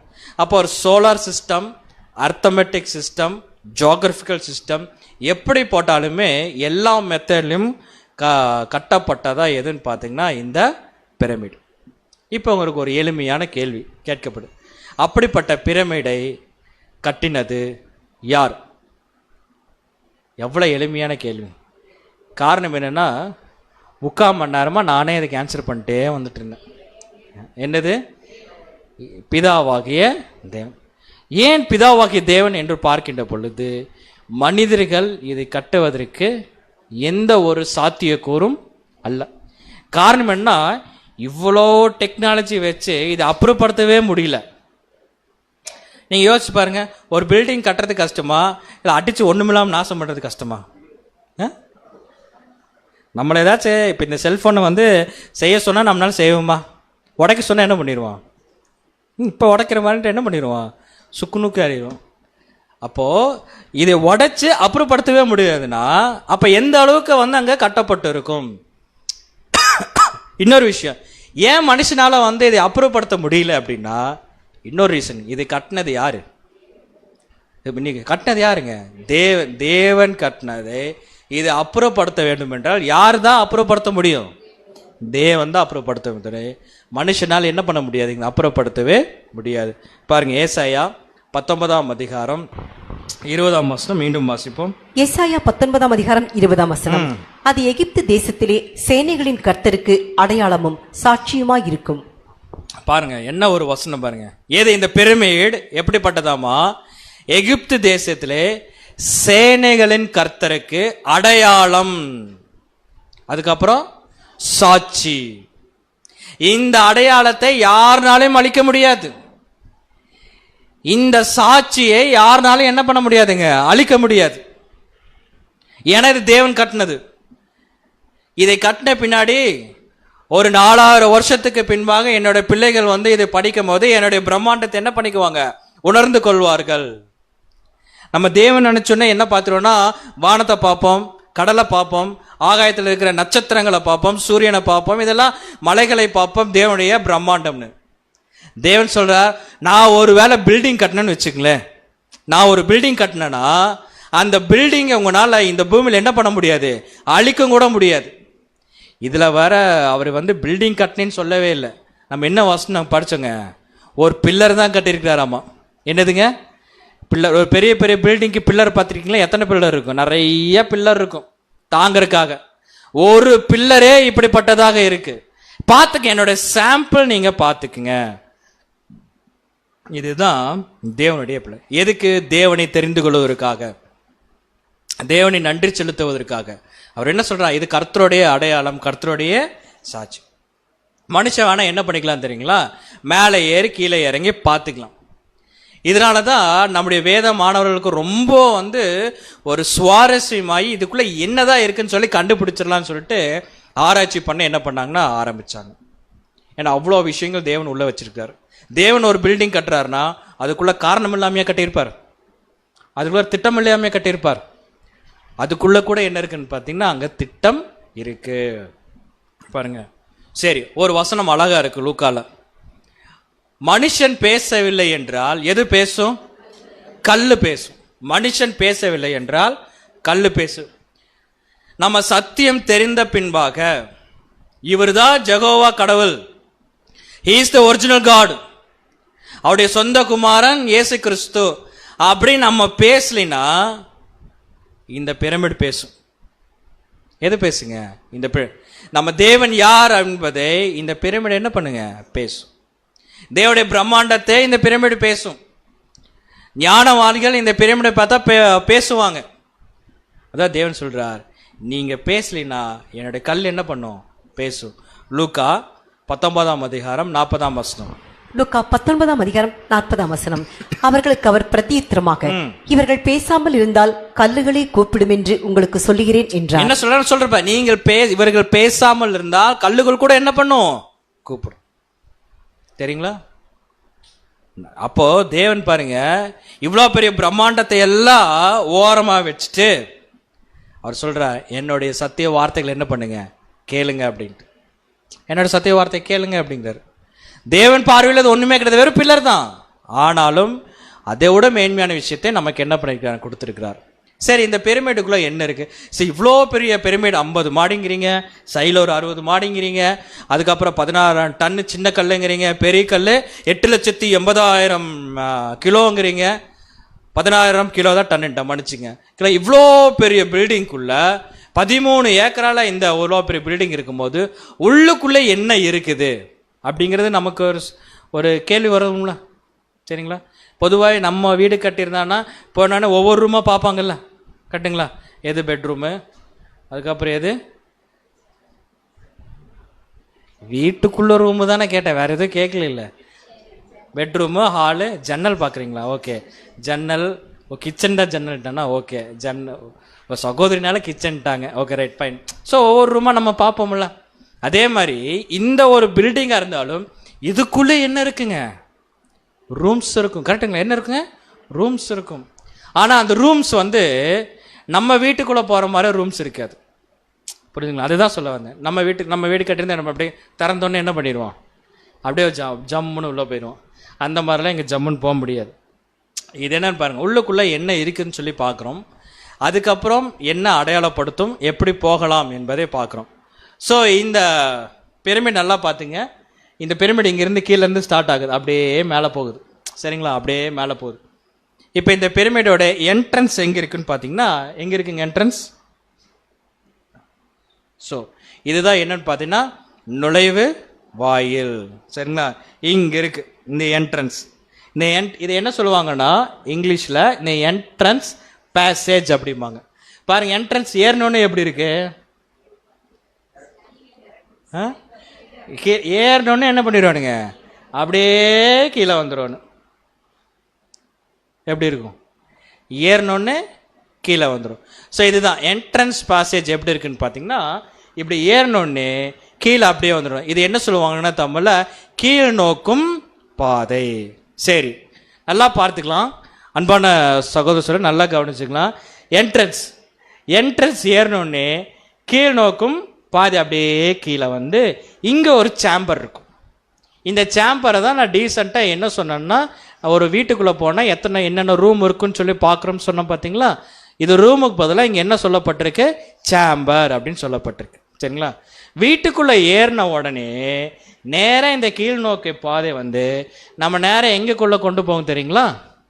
இங்கே வந்து சப் டெரன்ஸ் சேம்பர்ன்னு இருக்கு. இது ரொம்ப இங்கிலீஷில் கஷ்டமாக இருக்கனால இதோடைய சுத்த தமிழ் வார்த்தை என்னன்னு பார்த்தீங்கன்னா புதைக்குழி. என்னதுங்க? புதைக்குழி. அப்போ என்ட்ரானோடனே சர்ன்னு வந்து எதுக்குள்ளே போயிடுவோம்? புதைக்குள்ளே போயிடுவோம். முடிஞ்சுது, அவ்வளோதான், முடிஞ்சுது. பார்த்து உண்மை தான். இப்போ ஏறினோடனே என்ன ஆகும்? இப்போ இதுக்குள்ளே ஏறினோடனே என்ன ஆகும்? வேக வேகமாக அதுக்குள்ளே என்ன இருக்குன்னு சுற்றி பார்க்கலான்னு போனீங்கன்னா நேராக அப்படி சர்ன்னு வந்து புதைக்குள்ளே போய் என்ன பண்ணு? அவ்வளோ முடிஞ்சிடுச்சு, அவ்வளோதான். இப்போது பாருங்கள், என்ட்ரன்ஸே எப்படி இருக்குது, டேஞ்சராக இருக்குல்ல. ஆனாலும் நம்ம சகோதரர் விடலை. சரி, இப்போ இந்த நுழைவாயிலிருந்து அடுத்து பார்த்தீங்கன்னா கீழ் வேண்டாம், எதுக்கு போகலாம்? மேல் நோக்கு பாதை அப்படின்னு சொன்னால் மேல் நோக்கு பாதை இருக்குது. அது ரொம்ப கொஞ்சம் கேர்ஃபுல்லாக போக வேணும். ஏன்னா ஏறினோடனே சரண் கீழே இறங்கிடுவோம்ல, அது பக்கத்தில் டக்குன்னு பிடிச்சிக்கணும். ஒரு மேல் நோக்கு பாதை இருக்குது. அந்த மேல் நோக்கு பாதையில் நம்ம வந்து ட்ராவல் பண்ணக்கூடியவர்களாக இருக்கணும். ஆனால் மேல் நோக்கு பாதை போகிறதுக்கு முன்னாடி அங்கே ஒரு ப்ராப்ளம் இருக்குது. என்ன ப்ராப்ளம்னா அந்த பாதை என்ன பண்ணியிருக்கிறாங்க? அடைச்சி வச்சிருக்கிறாங்க. இதுதான் பிரச்சனை. அது என்ன கல்லாமா? சிவப்பு கல். சிவப்பு கல் போட்டு என்ன பண்ணிக்கிறாருங்க? அடைச்சி வச்சிருக்கிறாங்க. அப்போனா உங்களுக்கு ஏன் புரிஞ்சுதுங்களா? அப்போ ஒருத்தர் ஏறினோடனே நேரம் எங்கே தான் போக முடியும்? புதைக்குள்ளே தான் போக முடியும். அப்படி மேலே போட நினச்சோம்னா அங்கே என்ன இருக்கு? சிவப்பு கல் இருக்கு. நீங்கள் இப்படி வந்து இந்த சேம்பர்லாம் பார்த்தோன்னே இங்கே சைடில் வந்து இந்த கன்வென்ஷனுக்கு டியூப்லைட்லாம் போட்டு வச்சுருப்பாங்க பார்த்தீங்களா? அந்த மாதிரி வெளிச்சமெல்லாம் இருக்காது. அங்கே உள்ள டியூப்லைட்லாம் இருக்காது. என்ன இருக்குங்க? இருட்டாக தான் இருக்கும். சரிங்களா? இருட்டாக தான் இருக்கும். ஆனால் இது எந்த முறைப்படி கட்டினது? Solar system, arithmetic system, geographical system. இது இருக்கிற உங்களுக்கு ஒரு நல்ல விஷயம் என்ன தெரியுங்களா? அவ்வளோ சீக்கிரம் ஹீட் உள்ளே வராது, ஆனால் லைட் உள்ளே வரும். சரிங்களா? நம்மால் கூட ஏதோ அதோடைய சின்ன மாடல் வந்து ஒரு 10 வருஷத்துக்கு முன்னாடி தமிழ்நாட்டில் கட்டினாங்க. ஆனால் அந்த பில்டிங் ஓப்பன் பண்ண முடியாமையே போயிடுச்சு ஒரு சட்டசபை. அது ஒரு மெத்தட் அங்கே இருக்குது. அதோட ஒரிஜினல் மெத்தட் எங்கே இருக்குன்னா இங்கே இருக்குது. சரிங்களா? அவ்வளோ ஹீட்டெல்லாம் உள்ளே வராது. அதோட இன்னும் நீங்கள் புரிஞ்சுக்க வேண்டாம், நான் சிம்பிளாக சொல்கிறேன் பாருங்கள். இங்கே கோயம்புத்தூரில் பெக் ஸ்கூல் இருக்குது. பெக் ஸ்கூலில் பிரமிட் இருக்குது, பார்த்துருக்குறோமா? பார்த்தது இல்லைன்னா போய் பாருங்கள். பெக் ஸ்கூலில் வந்து பிரமிட் இருக்குது, சின்ன பிரமிட் இருக்குது. அந்த பிரமிட் வந்து இதை பேஸ் பண்ணி சின்னதாக கட்டியிருக்கிறாங்க. நீங்கள் இந்த பிரமிடுக்குள்ளே போய் உட்கார்ந்தீங்கன்னா ஹீட்டே உள்ளே வராது, ஆனால் அது வெயிலில் தான் இருக்கும். அதை பேஸ் பண்ணி ஒரு மாடல் வந்து பெக் ஸ்கூலில் இருக்குது. ரொம்ப வருஷமாக இருக்குங்க. அது இப்போ அலோவ் பண்ணுறாங்கன்னு தெரியல. மேபி அலோவ் பண்ணாங்கன்னா நீங்கள் போய் பாருங்கள், பெக் ஸ்கூலில் இருக்குது. ஸோ இதை இப்போ என்னது, ஒரு கீழ் நோக்கும் பாதை, ஒரு புதைக்குழி, மேல் நோக்கு பாதை போனோம்னா அங்கே என்ன இருக்குதுங்க, ஒரு சிவப்பு கல் என்ன ஆச்சுன்னு பார்த்தீங்கன்னா நமக்கு வந்து ப்ராப்ளமாக இருக்குது. சரி, அப்போ இங்கே நம்மளால போக முடியாது, மேல் நோக்கும் பாதை போக முடியாது. அப்போ இந்த மேல் நோக்கு பாதைக்கு போக வேண்டும் என்றால் வேற ஏதாச்சும் பாதை இருக்குன்னா இருக்கு. என்னன்னு பார்த்தீங்கன்னா இங்கே பாருங்க, இங்கே ஒரு பாதை நேரே இங்கே வருமா, அப்படியே இந்த இடத்துல வந்தோடனே புதைக்குழிக்கு போறதுக்கு முன்னாடியே இங்கே ஒரு ரூட்டு போகுதா, இந்த ரூட்டு போய் எங்கே ஜாயின் ஆகுது பாருங்க, மேல் நோக்கு பாதை ஜாயின் ஆகுதா. ஜாயின் ஆகும் போது இங்கே பிரச்சனை இல்லை. காரணம் என்ன அப்படின்னா இங்கே அந்த ஒரு தடைக்கல் இல்லை. அப்போ நேராக இங்கே வரும், சறுக்கிட்டே வரும். ஏதோ உணர்வு வந்து இல்லை இல்லை இல்லை நம்ம வந்து சாக போகிறோம், புதைக்குழிக்குள்ளே போக போகிறோம், மரணத்துக்குள்ளே போக போகிறோம், உதாரணத்துக்கு சொல்கிறேன், ஏன்னா புதைக்குழி இல்லை அப்படின்னு சொல்லிட்டு நம்ம எப்படியாச்சும் மேலே போகணும்னா இங்கே ஒரு வழி இருக்குது, இந்த வழியில் என்ன பண்ணிடலாங்க, அப்படியே மேலே போகலாம். Okay right.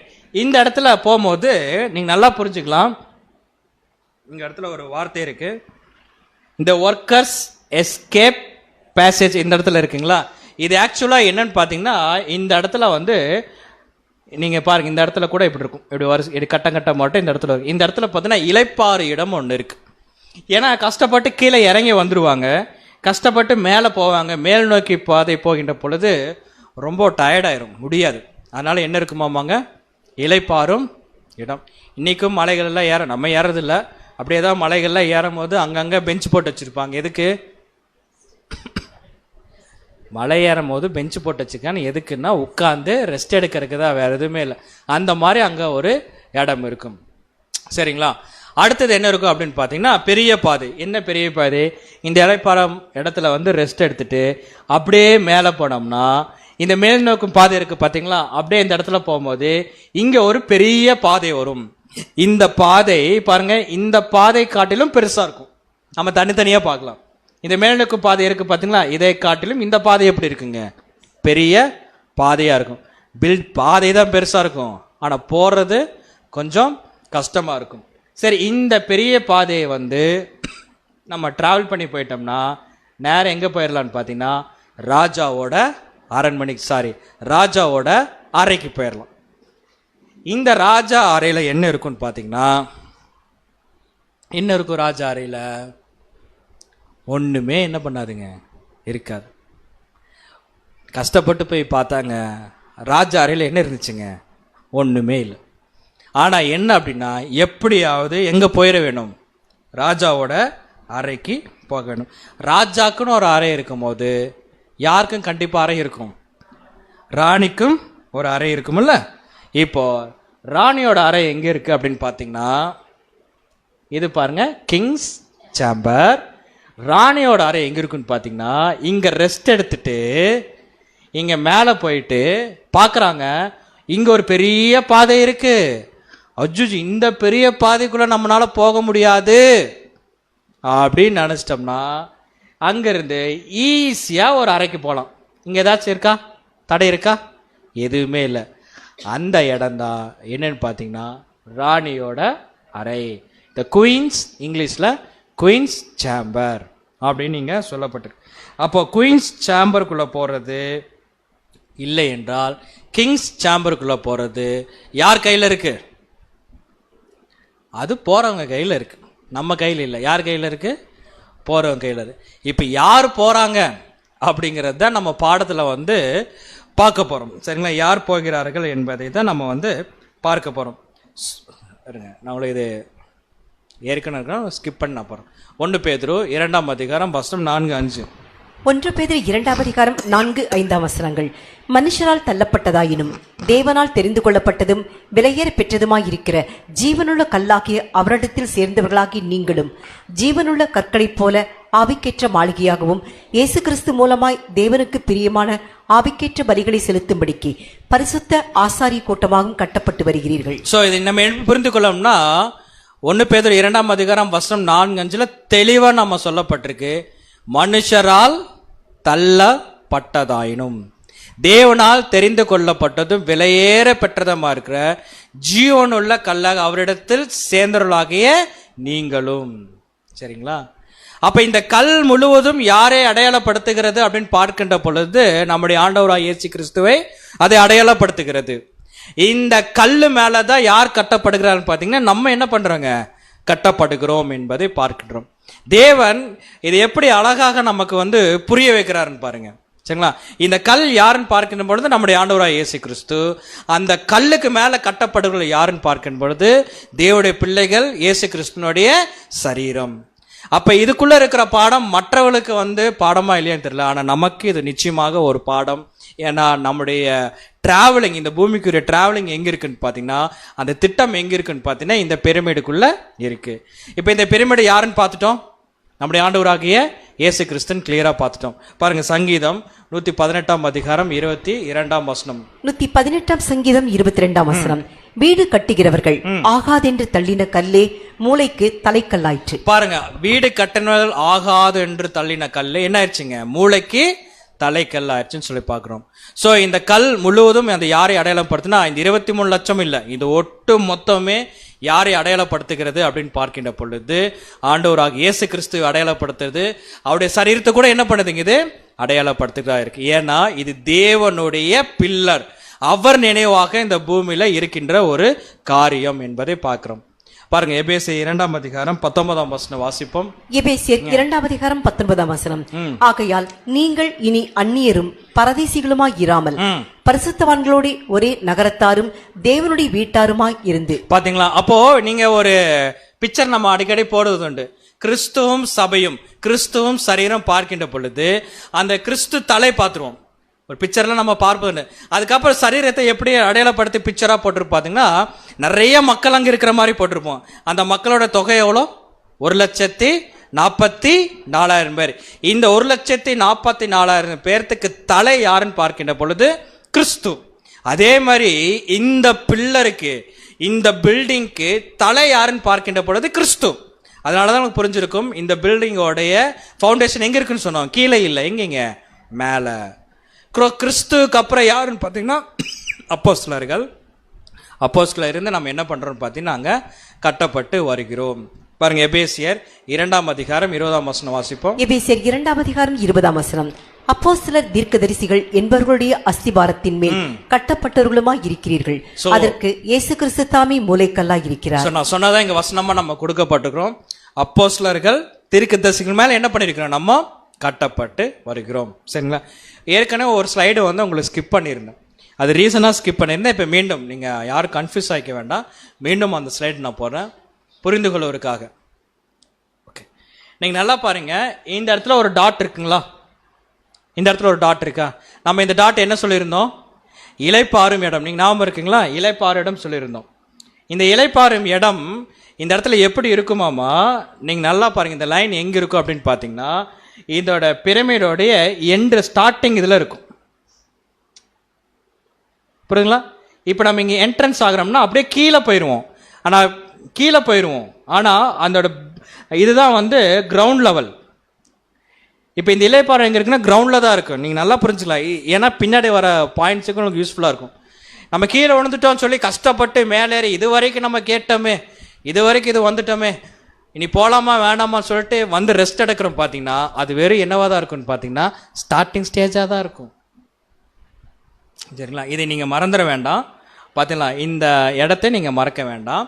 சரி, அடுத்து நம்ம மீண்டுமாக சரி இதோட என்ட்ரன்ஸ்குள்ள இருந்து நம்ம பார்ப்போம். இப்போ அந்த கல் யாரு, இயேசு கிறிஸ்துன்னு கண்டுபிடிச்சிட்டோம்.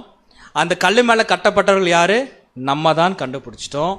இப்போ மற்றவர்கள் அது கிடையாது, நம்ம தான் சொல்லி கிளியரா கண்டுபிடிச்ச பின்பாக இப்ப நம்ம என்ன செய்யணும்னா, இதுக்குள்ள என்ன இருக்கு, தேவன் நமக்கு என்ன பாடம் வச்சிருக்கிறார் என்பதை நான் உங்களுக்கு ரொம்ப சிம்பிளா ஈஸியா புரியும்படி நான் உங்களுக்கு நான் சொல்றேன். ஸோ இதோட என்ட்ரன்ஸ் பார்த்தீங்கன்னா, உள்ள போக வேண்டும் என்றால் எத்தனாவது அடியில் இருக்குன்னு பார்த்தீங்கன்னா 50வது அடியில் இருக்கு. அப்படின்னா இது எத்தனாவது மாடி, ஒரு 6வது மாடி 7வது மாடின்னு வச்சுக்கோங்களேன். அப்ப இந்த பிரமிடுக்குள்ள என்டர் ஆக வேண்டும் என்றால் நம்ம என்ன செய்யணுங்க, 6 மாடி ஏறி அதுக்கப்புறம் என்ட்ரன்ஸ்ல போய் நிக்க வேணும். என்ட்ரன்ஸ்ல நின்னொன்னு என்ன ஆயிரும், இங்க பாருங்க, அப்படியே மேலே ஏறி இதுதான் என்ட்ரன்ஸ் வச்சுக்கோங்களேன். 50 அடிக்கு மேலே ஏறினோடனே நேரம் எங்கே போயிடுவோம்? ஏறினோடனே நேராக இங்கே போயிடுவோம். என்ன பண்ணுங்க, நேராக இங்கே போயிடுவோம், கீழே போயிடுவோம். இதுதான் அப்போ அதனால தான் அது அவ்வளோ ஹைட்டாக அந்த இடத்துல அங்கே வைக்கப்பட்டிருக்குன்னு சொல்லி நம்ம பார்க்கணும். அப்போ இது எதை அடையாளப்படுத்தும் அப்படின்னு பார்த்தீங்கன்னா, இது இந்த என்ட்ரன்ஸ் எப்படிப்பட்டதுன்னு பார்த்தீங்கன்னா பரிபூர்ண நிலைமை. நல்லா புரிஞ்சுக்கலாம். ஏன் பரிபூர்ண நிலைமை அப்படின்னு பார்த்தோம்னா, இது மேலே பூமியிலே கிடையாது. என்ட்ரன்ஸ் பூமியில் இருக்கா? இல்லை. பூமிக்கு அது பூமின்னு நான் சொல்லுகின்ற பார்த்தீங்கன்னா அந்த லேண்டோட இல்லை, லேண்டுக்கு 5-6 மாடிக்கு மேலே தான் இருக்குது. ஸோ அது என்ன அடையாளப்படுத்தும் அப்படின்னு பார்த்தீங்கன்னா பரிபூர்ண நிலைமையை அதை அடையாளப்படுத்தும். சரி, பரிபூர்ண நிலைமை இதை அடையாளப்படுத்தும். இப்போ ஈஸியாக சொல்லிடுவோம் பாருங்க. இது பரிபூர்ண நிலைமைனா இதுலேருந்து நேராக எங்கே வரும்? இங்கே வருங்க. அச்சுச்சோ, நான் கூட தெளிவாக சொன்னேனே புரிய மாட்டே. எதுங்க பூலா? நோ, எதுங்க? புதைக்குழிக்கு வரும். புதைக்குழியில யாரே போடுவார்கள்? நீங்கள் யாரும் சொல்லாதான் நான் போறேன். யாரை புதைப்பாங்க? மரித்தவர்கள் என்ன பண்ணுவாங்க? புதைப்பார்கள். ஓகே, அப்படின்னா என்ன அப்படின்னா பாவமான ஒரு நிலைமை. பரிபூர்ண நிலைமைக்கு ஆப்போசிட் அப்படின்னா என்ன அப்படின்னு பார்த்தீங்கன்னா இது பரிபூர்ண நிலைமை. பரிபூர்ண நிலைமையிலேருந்து மனுஷன் என்ன பண்ணிடுறான்னா மேல் நோக்கி அவனால் போக முடியாம, மேல் நோக்கினா இன்னும் பரிபூர்ணமாகுவான். அவனால் மேல் நோக்கி போக முடியாம எதுக்குள்ள போறாங்க? கீழ் நோக்கி தான் போகிறான். சரிங்களா? அதனால தான் யார் குழந்தை இங்கே பிறந்தாலுமே குழந்தை எந்த பாவம் செய்யாட்டியும் குழந்தைக்கு கூட என்ன இருக்கு? இப்போ பிறக்கும் போது சில குழந்தைகள் என்ன பண்றாங்க? இறக்குறாங்க. பிறந்த உடனே ஒரு குழந்தை இறந்துருச்சு, அந்த குழந்தை பரலோகம் போயிருமா? போயிருமா? போகாது. பிறந்த உடனே அந்த குழந்தை இறந்தாலும் அது என்ன ரத்தம் அதுக்குள்ள இருக்குங்க? ஆதாமுடைய ரத்தம் இருக்கு. பாவமான நிலைமை தான். ஏன்னா யாருனாலையும் மேல் நோக்கி போக முடியல. அப்ப பரிபூர்ண நிலைமையிலிருந்து எல்லாருமே என்ன பண்றாங்கன்னா கீழ் நோக்கி தான் வராங்க. ஸோ அது கீழ் நோக்கும் பாதை. ஸோ பரிபூர்ண நிலைமையிலிருந்து அப்படியே கீழ் நோக்கி எங்க வரான்னு பார்த்தீங்கன்னா இந்த புதைக்குழிக்கு என்ன பண்றாங்க? வராங்கன்னு சொல்லி நம்ம பார்க்கின்றோம். ஸோ நமக்கு நல்லா தெரியும், இதுதான் நுழைவு வாயில், என்ட்ரன்ஸ். அதுக்கப்புறம் இது கீழ் நோக்கும் பாதை. அதுக்கப்புறம் இது பார்த்தீங்கன்னா புதைக்குழி. சரிங்களா? இப்போ இந்த நுழைவு வாயில் எப்படி இருக்கும் என்பதை நான் பார்க்கலாம். எப்படி போகுதுன்னு சொல்லி நம்ம பார்க்கலாம். இப்போ நேராக பரிபூர்ண நிலைமையிலிருந்து எல்லாரும் கீழ் நோக்கு பாதைக்கு வராங்க. அந்த பாதை எப்படி இருக்கும்னா இது எக்ஸாக்டாக எடுத்த பிக்சர் பாருங்க, இப்படி தான் இருக்கும். இன்னைக்கு கட்டை போட்டு வச்சிருக்காங்களே, அன்னைக்கு அங்கே கட்டை போட்டு வச்சிருக்காங்கன்னா கிடையாது. இதெல்லாம் போய் என்ன பண்ணா அது ஒரு ஆராய்ச்சியாளர்கள், தொழில்பொருள் ஆராய்ச்சியாளர்களா அவங்க என்ன பண்ணிருக்காங்க? ஆராய்ச்சி செஞ்சுக்கிட்டே இருக்கிறாங்க. இன்னும் இதுக்குள்ள இருக்க நிறைய இடத்த அவங்களால என்ன பண்ண முடியும் தெரியுங்களா? போக முடியும்னா பயமா இருக்கு, ரொம்ப இதா இருக்கு. அப்ப பாருங்க, தேவன் அழகான ஒரு திட்டத்தை இங்க வச்சிருக்கிறார். எப்படி வச்சிருக்காருன்னா மனுஷன் பரிபூர்ண நிலைமையிலிருந்து என்னதான் பரிபூர்ண நிலைமையில இருந்தாலும் இன்னைக்கு மனுஷன் பிறந்தா எதுக்குள்ளதான் போறான்? மரணத்துக்குள்ளாதான் போறான்.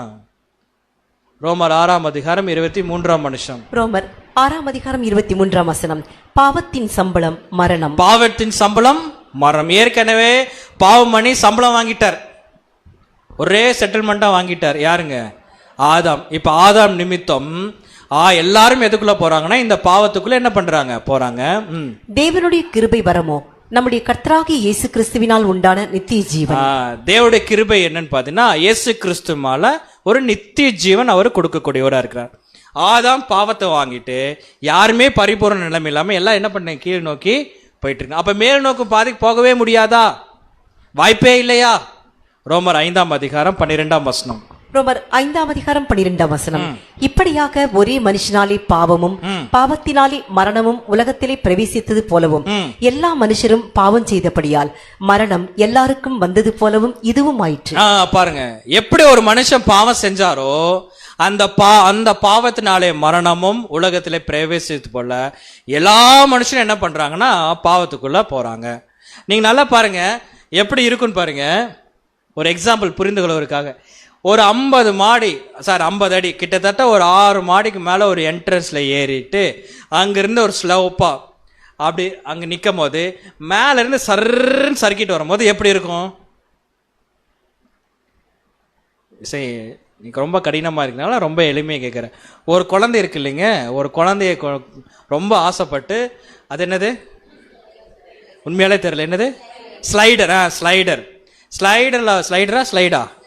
ஸ்லைடு. ஓகே, ஸ்லைடில் என்ன பண்ணுவோன்னா, மேலே டாப்பில் குழந்தைய உட்கார வச்சுட்டு, அந்த குழந்தை என்ஜாய் பண்ண ஸ்லைடில் என்ஜாய் பண்ணும். டாப்பில் உட்கார வச்சுட்டு அப்படி சறுக்கிட்டு வான்னு சொன்னால் குழந்தை என்ன பண்ணுங்க, அது பார்த்தீங்கன்னு வச்சிங்களேன், அப்படியே அவ்வளோ மகிழ்ச்சியாக வரும் தெரியுங்களா. அப்படியே புன்னகையோட சிரிச்சுட்டு ஜாலியாக என்ன பண்ணும் தெரியுங்க, அப்படியே வரும், சந்தோஷமாக இருக்கும். அப்படியே சர்க்கிட் என்ன பண்ணுறீங்க, கீழே வந்து கீழே பேரண்ட்ஸ் என்ன பண்ணுவோன்னு தெரியுங்களா, பிடிச்சிக்கோணும். பிடிக்கலன்னு என்ன ஆகும், வலிக்கட்டு விழுகாது வந்து அந்த பொத்துன்னு சம்டைம்ஸ் ஸ்லிப் ஆகி விழுந்துச்சுன்னா ஸ்பைன் அவுட்டு. இன்னைக்கு உலக ஜனங்கள் அதே தான். என்ன நடந்திருக்கு தெரியுங்களா, இந்த வேர்ல்டு என்ன பண்ணுறாங்க, என்ஜாய் பண்ணுறாங்க. எப்படி என்ஜாய் பண்ணுறாங்க தெரியுங்களா, மேலே ஏறிட்டாங்க. என்னங்க, மேலே ஏறிட்டாங்க. குழந்தை பிறகுல ஓரளவுக்குப்பா மேலே ஏறிட்டு இப்போ எப்படி வராங்க தெரியுங்களா, எல்லாரும் இந்த உலகம் நமக்கு எப்படி இருக்கு, சந்தோஷமா இருக்குன்னு சொல்லிட்டு என்ன பண்ணுறோம், சிரிச்சுட்டு அப்படியே கண்ணுக்கு ரெண்டும் விரிச்சு அப்படியே புன்னகையோட இந்த உலகத்துக்கூட உலகமாக என்ன பண்ணுறாங்க, சந்தோஷமா சர்ன்னு சறுக்கிட்டு இருக்கிறாங்க. இவங்களுக்கு தெரியாது, இப்படியே சறுக்கிட்டு போனா கீழே யார் இருக்க மாட்டா, பேரண்ட்ஸ் வெல்கம் பண்ண மாட்டாங்க. கீழே யார் இருப்பா, சாத்தான் சொல்லுகின்ற பொழுது மரணம் அங்கதான் இருக்கும். அது தெரியாது. இப்படிதான் எல்லா ஜனங்களும் என்ன பண்ணிருக்காங்கன்னா, நுழைவாயிலேருந்து சருன்னு என்ன பண்றாங்க, சறுக்கிட்டே வராங்க. தேவனும் பார்த்தார், உங்களுக்கு இது என்ஜாய் பண்ண ஆரம்பிச்சிட்டாங்க. சர்க்கஸ் என்ன சர்க்கஸ்னே வருது, ஸ்லைடு என்ன பண்றாங்க, என்ஜாய் பண்ண ஆரம்பிச்சிட்டாங்க. யாருமே மேல் நோக்கி நீங்க போக மாட்டீங்களா, யாருமே மேல் நோக்கி போக மாட்டீங்களா, இப்படியே எல்லாரும் புதக்குள்ளையிலே போயிட்டு இருப்பீங்களா என்பது சரி. நீங்க போக மாட்டீங்க, உங்களுக்கு போக வைக்கிறதுக்கு நான் என்ன பண்றேன், ஒரு பாதையை உங்களுக்காக கிரியேட் பண்றேன். கீழ் நோக்கி போகாதீங்க, இப்படி மேல் நோக்கி இருக்கும் போது, அது அந்த நிலைமையில இருக்கும் போது அப்படி கீழே வருகின்ற பொழுது உங்களுக்கு ஒரு ரூட் என்ன பண்றேன் நான் கொடுக்குறேன், அதை பிடிச்சிட்டு என்ன பண்ணிருங்க, மேலே வந்துருங்க அப்படின்னு சொல்லிட்டு மேல் நோக்கு பாதை என்ன பண்றாருன்னா தேவன் எங்களுக்கு கிருபையா கொடுக்கிறார். ஆனா என்ன பிரச்சனைனா, மேல் நோக்கு பாதையை கொடுத்தவர் அது என்னையும் கொடுத்துட்டாரு, கூடவே சிவப்பு கல்லு அடைச்சு வச்சுட்டாரு. எப்படி இருக்கு, பாதையும் கொடுக்குறீங்க, போகக்கூடாதபடி என்ன பண்றீங்க, கல்லையும் கொடுக்குறீங்க. அது என்ன எப்படி இருக்குமாமா, இப்படி இருக்குமாமா, எப்படிங்க, சிவப்பு கல் அடைப்பு. ஸோ 3 விதமான கற்கள் அங்கே இருக்குன்னு சொல்லி பார்க்கும். இந்த மாதிரி அடைச்சி வச்சிருவோம். அப்படின்னா என்ன அப்படின்னா, கல் வச்சு அடைச்சிட்டு தேவன் வழி விடலையா அப்படின்னா அப்படி கிடையாது. நாம் அந்த கல்லை கூட உடச்சிட்டு என்ன பண்ணிடலாம், உள்ள போகலாம். அந்த மாதிரி ஒரு வே தான் அங்கே கொடுத்துருக்கிறார். சரிங்களா. சிவப்பு கல்னோடனே ஒரு பிளாக்கிங் அப்படின்லாம் நினச்சிக்கொள்ள வேண்டாம். உங்களுக்கு அதை தான் இந்த பிக்சரில் போட்டிருக்கு. அந்த இடத்துல சிவப்பான ஒரு அது அந்த பேருக்கு அந்த மாதிரி இருக்கு. ஆனால் இது எதை அடையாளப்படுத்தும் அப்படின்னு பார்க்கின்ற பொழுது, எல்லா ஜனங்களும் இப்போ நீங்கள் ஆன்சர் பண்ணுவாங்க, எல்லாரும் கீழ் நோக்கி பாவத்தில் போயிட்டு இருக்க ஒரு சில ஜனங்களுக்கு மட்டும் இந்த பூமியில் என்ன பண்ணார்னா, நீங்கள் கீழே போகாதீங்க, என்ன பண்ணிரு மேலே போங்கன்னு சொல்லிட்டு ஒரு ஜனத்துக்கு மட்டும், ஒரு ஜாதிக்கு மட்டும் அவர் கிருபை கொடுத்தார். அந்த ஜனம் எது, அந்த ஜாதி எது, இஸ்ரேல் ஜனங்கள். லேவியராகமம் 18ஆம் அதிகாரம் 5ஆம் வசனம். லேவியராகமம் 18ஆம் அதிகாரம் 5ஆம் வசனம். ஆகையால் என் கட்டளைகளையும் என் நியாயங்களையும் கைக்கொள்ள கடவீர்கள், அவைகளின்படி செய்கிறவன் எவனும் அவைகளால் பிழைப்பான். என்ன சொல்றாருன்னா, நீங்க எல்லாம் கீழே போயிட்டு இருக்கிறீங்க, என்னுடைய கட்டளைகளும் என்னுடைய நியாயங்களையும் கை கொள்ளுங்க. ஒன்னும் இல்லை, சிம்பிள். நான் சொன்ன நியாய பிரமாணத்தை ஃபாலோ பண்ணிருங்க. யார் நியாய பிரமாணத்தை ஃபாலோ பண்றீங்களோ கீழே போகும்போது என்ன பண்ணிடலாம், மேல் நோக்கி போனாதான் யாரோட அறைக்கு போக முடியும், ராஜாவின் அறைக்கு போக முடியும். மேல் நோக்கி போயிடலாம் அப்படின்னு கிருபை கொடுக்கிறார். ஆனா ஜனங்கள் என்ன பண்றாங்க, கலாத்தியர் 3ஆம் அதிகாரம் 11ஆம் வசனம். கலாத்தியர் 3ஆம் அதிகாரம் 11ஆம் வசனம். நியாய பிரமாணத்தினாலே ஒருவனும் தேவனிடத்தில் நீதிமானாகிறதில்லை என்பது வெளியரங்கமாயிருக்கிறது. ஏனெனில் விசுவாசத்தினாலே நீதிமான் பிழைப்பான் என்று எழுதியிருக்கிறதே. அப்ப என்ன ஆச்சுன்னு பாத்தீங்கன்னா, நியாய பிரமாணத்தினாலே ஒருவனும் தேவனிடத்தில் என்ன பண்றது இல்லைங்க, போறதில்லை, நீதிமான் ஆக்கப்படுறதில்லை. ஏன்னா நியாய பிரமாணத்தை யாருனாலும் என்ன பண்ண முடியல, ஃபாலோ பண்ண முடியல. வேதாகமத்துல சரி ஒரே ஒரு ரெக்கார்டு தான் இருக்கு, நியாய பிரமாணத்தை ஃபாலோ பண்ணவர் யார் மட்டும்தான், ஆண்டவராகிய இயேசு கிறிஸ்து மட்டும்தான். வேற யாருமே நியாயப்பிரமாணத்தை என்ன பண்ண முடியலைங்க, ஃபாலோ பண்ண முடியல. அதனால தான் அந்த சிவப்பு கல்னு அங்கே சொல்லப்பட்டிருக்கு. புரியுதுங்களா? இங்க ஒரு வழி இருக்கு. இது என்னன்னு பார்த்தீங்கன்னா நியாயப்பிரமாணம். அது ஏன் சிவப்பு அப்படிங்கும் போது இன்னொரு மீனிங் சொல்றாங்க. இப்ப பாருங்க, ஒரு மனுஷன் தப்பு செஞ்சிடறார். ஜனங்களுக்கு, இஸ்ரேலில் ஒரு ஜனங்கள் தப்பு செஞ்சுறாங்க. இவங்க பாவங்கள் மன்னிக்கப்படுமா மன்னிக்கப்படாதா? கண்டிப்பா மன்னிக்கப்படும். எப்ப மன்னிக்கப்படும்? வருஷத்துக்கு ஒரு தடவை என்ன பண்ணுங்க, மன்னிக்கப்படும். அங்க பலி செலுத்துவாங்க. இவங்களுடைய பாவத்தை எல்லாம் கொண்டு வந்து அந்த விலங்கு மேல வச்சிருவாங்க. அந்த விலங்கை யார் அங்க பலி செலுத்துறான்னு பாத்தீங்கன்னா பிரதான ஆசிரியர் அந்த முறைமைகளை செஞ்சு இவங்களுக்காக பாவ மன்னிப்பை தேவன்கிட்ட பெற்றுக் கொடுப்பார். ஆனா அது நிரந்தரமானது கிடையாது. அது என்னதுங்க, டெம்பரவரி தான். இப்படி பலி செலுத்தி அட்லீஸ்ட் நியாயப்பிரமாணத்தையாச்சும் ஃபாலோ பண்ணி மேலே வந்துருங்கன்னு பார்த்தா யாருனாலையும் வர முடியவில்லை. எல்லாரும் கடைசியில் எங்கே தான் போயிட்டு இருக்கிறாங்க? எல்லாருமே இதை ஃபாலோ பண்ணாம எல்லாரும் கீழ் நோக்கி தான் போயிட்டு இருக்கிறாங்க. அப்ப என்ன நடக்குது? அப்போஸ்தலர் 4ஆம் அதிகாரம் 12ஆம் வசனம். அப்போஸ்தலர் 4ஆம் அதிகாரம் 12ஆம் வசனம். அவராலே அன்றி வேறொருவராலும் ரட்சிப்பு இல்லை.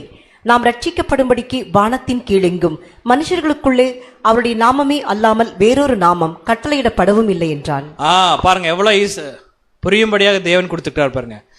அவரால் இன்றி வேற ஒருவரும் ரட்சிப்பு இல்லை அப்படின்னா இந்த பிக்சர் நல்லா பார்த்துக்கலாம். யாருமே மேலே போக முடியாத சூழ்நிலை இருக்கும் போது தேவன் என்ன பண்ற, எல்லாருமே புதைக்குள்ள போயிட்டு இருக்கும் போது சரி இப்ப நம்ம என்ன செய்ய வேணும்? ஒருத்தர் கண்டிப்பா மேல அறைக்கு ஒருத்தர் போயிட்டாருன்னு வச்சுங்களேன், அவரை ஃபாலோ பண்ணிட்டு என்ன பண்ணிடலாம்? அவரை ஃபாலோ பண்ணிட்டு என்ன போயிடலாம்? காரணம் என்ன? எல்லாரும் ஏறுறாங்க, எல்லாரும் கீழே போயிடுறாங்க, எல்லாரும் ஏறுறாங்க, எல்லாரும் கீழே போயிடுறாங்க. மேலே போறதுக்கு வழி தெரியல, சரிங்களா? வழி இல்லை. அப்போ யாரை அனுப்பலாம் அப்படின்னு பார்க்கின்ற பொழுது அங்க யார் வர்றாருன்னு பார்த்தீங்கன்னா நம்முடைய ஆண்டவராகிய இயேசு கிறிஸ்து அங்க வர்றார். பாருங்க, யோவான் 14ஆம் அதிகாரம் 6ஆம் வசனம் வாசிப்போம். யோவான் 14:6. யோவான் 14ஆம் அதிகாரம் 6ஆம் வசனம். அதற்கு இயேசு, நானே வழியும் சத்தியமும் ஜீவனுமாய் இருக்கிறேன், என்னாலே அல்லாமல் ஒருவனும் பிதாவினிடத்தில் வரான். பாருங்க, ஈஸியா சொல்லிட்டாரு, எளிமையா. நானே வழியும் சத்தியமும் ஜீவனுமாய் இருக்கிறேன். இப்ப சிம்பிள் அப்படி என்றால் நல்லா புரிஞ்சுக்கலாம். இயேசு கிறிஸ்துவும் நுழைவாயில இருக்கிறார். எப்படி இருந்தார்? அவர் பிறக்கும் போதே என்னதுங்க, பரிசுத்தர். இவர் 2ஆம் ஆதாம். 1ஆம் ஆதாம் என்ன பண்ணிட்டாருன்னா நேரா புதைக்குழியை என்ன பண்ணிட்டாருங்க, ஓபன் பண்ணிட்டார். இந்த 2ஆம் ஆதாம் என்ன பண்றாரு அப்படின்னு பாத்தீங்கன்னா ரொம்ப நல்லா இருக்கு. 2ஆம் ஆதாம் என்ன பண்றாருன்னா இங்க வரார். இங்க வந்த பின்னாடி அவர் என்ன பண்றாரு அப்படின்னு பாத்தீங்கன்னா நேரா இங்க வரும்போது இங்க நியாயப்பிரமாணம் இருக்கு. இதை யாருமே என்ன பண்ணலீங்க, ஃபாலோ பண்ண முடியல. இவர் என்ன பண்றாருன்னு கேட்டீங்களா? ஓகே, இது யாருமே ஃபாலோ பண்ண முடியலன்ட்டு இது அவர் என்ன பண்றாருன்னா ஓபன் பண்றாருன்னா இவர் என்ன பண்றாருங்க, அதையே ஃபாலோ பண்றாரு. சரிங்களா? சரி, ஃபாலோ பண்ணிட்டார். ஃபாலோ பண்ண பின்னாடி விட்டுட்டாரா? இல்ல. அவருடைய நோக்கம் என்ன? ரான்சம் என்ன பண்ணணும், அங்க கொடுக்க வேண்டியதாக இருக்கணும். எப்படி? இவர் பரிபூர்ணமா இருக்கிறார். ஆதாமோடைய மனுஷோட எல்லா பாவத்தையும் இவர் சுமந்து தேவனுக்கு என்னங்க அங்க பலி செலுத்த வேண்டியவராக இருக்கிறார். அப்ப இந்த பாதையை அவர் சூஸ் பண்ணியிருப்பாரா அப்படின்னு கேட்டீங்கன்னா இல்ல. மீண்டுமாக என்ன பண்றாரு, ஜனங்களுக்காக அந்த வழியை ஓப்பன் பண்றதுக்காக நேர எங்க வர்றாருன்னு பாத்தீங்கன்னா பாவம் இல்லாத அவர் நமக்காக தேவன் என்ன பண்ணாருங்க, பாவியாக்கினார். சரி, நேரா பாவியாக்குறார். ஆனா மரணத்துக்குள்ள போகல. காரணம் என்ன? தேவன் அவர் உயிரோட என்ன பண்ணிட்டாருங்க, எழுப்பிட்டார். அப்படின்னு பார்க்கின்ற பொழுது அவர் நமக்காக பாவத்தை சுமந்து நம்மளுடைய நமக்காக மறித்து இங்கிருந்து ஒரு வழி என்ன பண்றாருங்க, ஓப்பன் பண்றார். புரியுங்களா? இங்கிருந்து ஒரு வழியை ஓப்பன் பண்ணி நேரா எங்க போய் பிடிக்கிறாருன்னு பாத்தீங்கன்னா நியாயப்பிரமாணம் ஃபாலோ பண்ணியிருந்தாலே ஜீவன் இருக்கும் பாத்தீங்களா, அதை போய் அவர் என்ன பண்றாருங்க, அங்க கேட்ச் பண்றார். ரொம்ப சிம்பிள். அங்க போய் அவர் கேட்ச் பண்றார். ஸோ அதுக்கப்புறம் எங்க போகுது, இந்த இடத்துல கேட்ச் பண்ண பின்னாடி இங்க இளைப்பாறுதல் இடம் சொல்லப்படுங்களா, இந்த இடத்துல இயேசு கிறிஸ்து என்ன பண்றாருன்னா நின்று பார்க்கிறார். எப்படி வந்தார், எப்படி மேலே போனார், நின்று பார்க்கும் போது அதுக்கப்புறம் என்ன செய்யறாருன்னா இங்கிருந்து அந்த கிராண்ட் கேலரிக்கு என்ன பண்றாருன்னா அங்க அவரு டிராவல் பண்றார். ஸோ இந்த பாதையெல்லாம் ஓப்பன் பண்ணது யார் அப்படின்னு பார்க்கின்ற பொழுது நம்முடைய ஆண்டவராக இயேசு கிறிஸ்து. இப்போ இந்த இளைப்பாறு இடம்னா என்ன, பெரிய பாதை என்ன அப்படிங்கிறது இன்னும் நம்ம பார்க்கல, பின்னாடி பார்க்க போறோம். இயேசு கிறிஸ்து எப்படி போனார் என்பதை தான் நம்ம பார்க்குறோம். ஸோ அதுக்கப்புறம் நேரம் எங்கே போகிறாருன்னு பார்த்தீங்கன்னா ராஜாவோட அறைக்கு என்ன பண்ணுறாருங்க அவர் சென்றார்னு சொல்லி பார்க்கின்றோம். இந்த வாய்ப்பை மிஸ் பண்ணவங்க எங்கே போவான்னு பார்த்தீங்கன்னா ராணியோட அறைக்கு சென்றார்கள் என்பதை நம்ம பார்க்குறோம். சரி, இப்போ 2 விஷயம் பார்க்க போகிறோம். ராஜாவோட அறைனா என்ன, ராணியோட அறைனா என்னன்னு சொல்லி நம்ம பார்க்க போகிறோம். நல்லா பார்த்துக்கலாம். இலைப்பாறுதல் இடம், இலைப்பாறுதல் இடத்துக்கு அப்புறம் ஒரு மேலான ஒரு இடம் வரும். இந்த இடம் உங்களுக்கு புரியுதுங்களா? ஆல்மோஸ்ட் எனக்கு இந்த சைடில் தெரியல. இந்த இடம் பாருங்க, இந்த இடமும் இந்த இடம் ஓரளவுக்கு ஈக்குவலாக இருக்கா? இந்த இடம் ஈக்குவலாக இருக்குங்களா? ஓகே, இந்த நுழைவாயில் என்ன நம்ம பார்த்தோம்? பரிபூர்ணமான நிலைமை. இப்போ உங்களுக்கு க்ளூ கொடுக்குறேன், பரிபூர்ணமான நிலைமை. அப்படி ராஜ்யத்தில் உலக ஜனங்கள் எப்படி இருப்பாங்க? ராஜ்யத்தில் உலக ஜனங்கள் எப்படி இருப்பாங்க? பரிபூர்ணமான நிலைமையில தான் இருப்பாங்க. சரிங்களா? அப்போ பாருங்க, இது நேராக இதுக்கு ஈக்குவலாக வருது. அப்படின்னா ராஜாவின் அறைனா என்ன, ராணியின் அறைனா என்ன என்பதை பாருங்க. ஸோ ராஜாவின் அறைங்கிறது நமக்கு தெரியும், பரலோக ரட்சிப்பு. ராணி அறை என்னவா இருக்கும்? திரள் கூட்டம் சொல்லிடாதீங்க, அதுதான் பரிபூரம் சொல்லிட்டோம். என்னன்னு பார்த்தீங்கன்னா பூலோக ரட்சிப்பு. சரிங்களா? இப்போ நம்ம எந்த ரட்சிப்புக்குள்ள நம்ம போக வேணும்? பரலோக ரட்சிப்புக்குள்ள நம்ம போக வேண்டும். ஸோ பரலோக ரட்சிப்புக்குள்ள ஈஸியாக போயிடலாமான்னு கேட்டால் அது சாதாரண விஷயம் கிடையாது, அது கொஞ்சம் கடினமான விஷயம்தான். எப்படின்னா இந்த பிரமிடை நமக்கு சொல்லிக் கொடுக்கும் எப்படி போக வேண்டும் அப்படின்னு. இப்போ பரலோக ரட்சிப்புக்குள்ள யார் போவாங்க அப்படின்னு பார்த்தீங்கன்னா திருச்சபை. அதுதான் என்னன்னு பார்த்தீங்கன்னா அழியாமை. சரிங்களா? அழியாமை. அதே மாதிரி பூலோக ரட்சிப்புக்குள்ள யார் போவாங்கன்னு பார்த்தீங்கன்னா உலக ஜனங்கள். அவங்களுக்கு என்ன கிடைக்குன்னு பார்த்தீங்கன்னா ஜீவன் கிடைக்கும். அதுதான் பரிபூர்ண நிலைமை. 2 தீமோத்தி 1ஆம் அதிகாரம் 10ஆம் வசனம் வாசிப்போம். 2 தீமோத்தி 1ஆம் அதிகாரம் 10ஆம் வசனம்.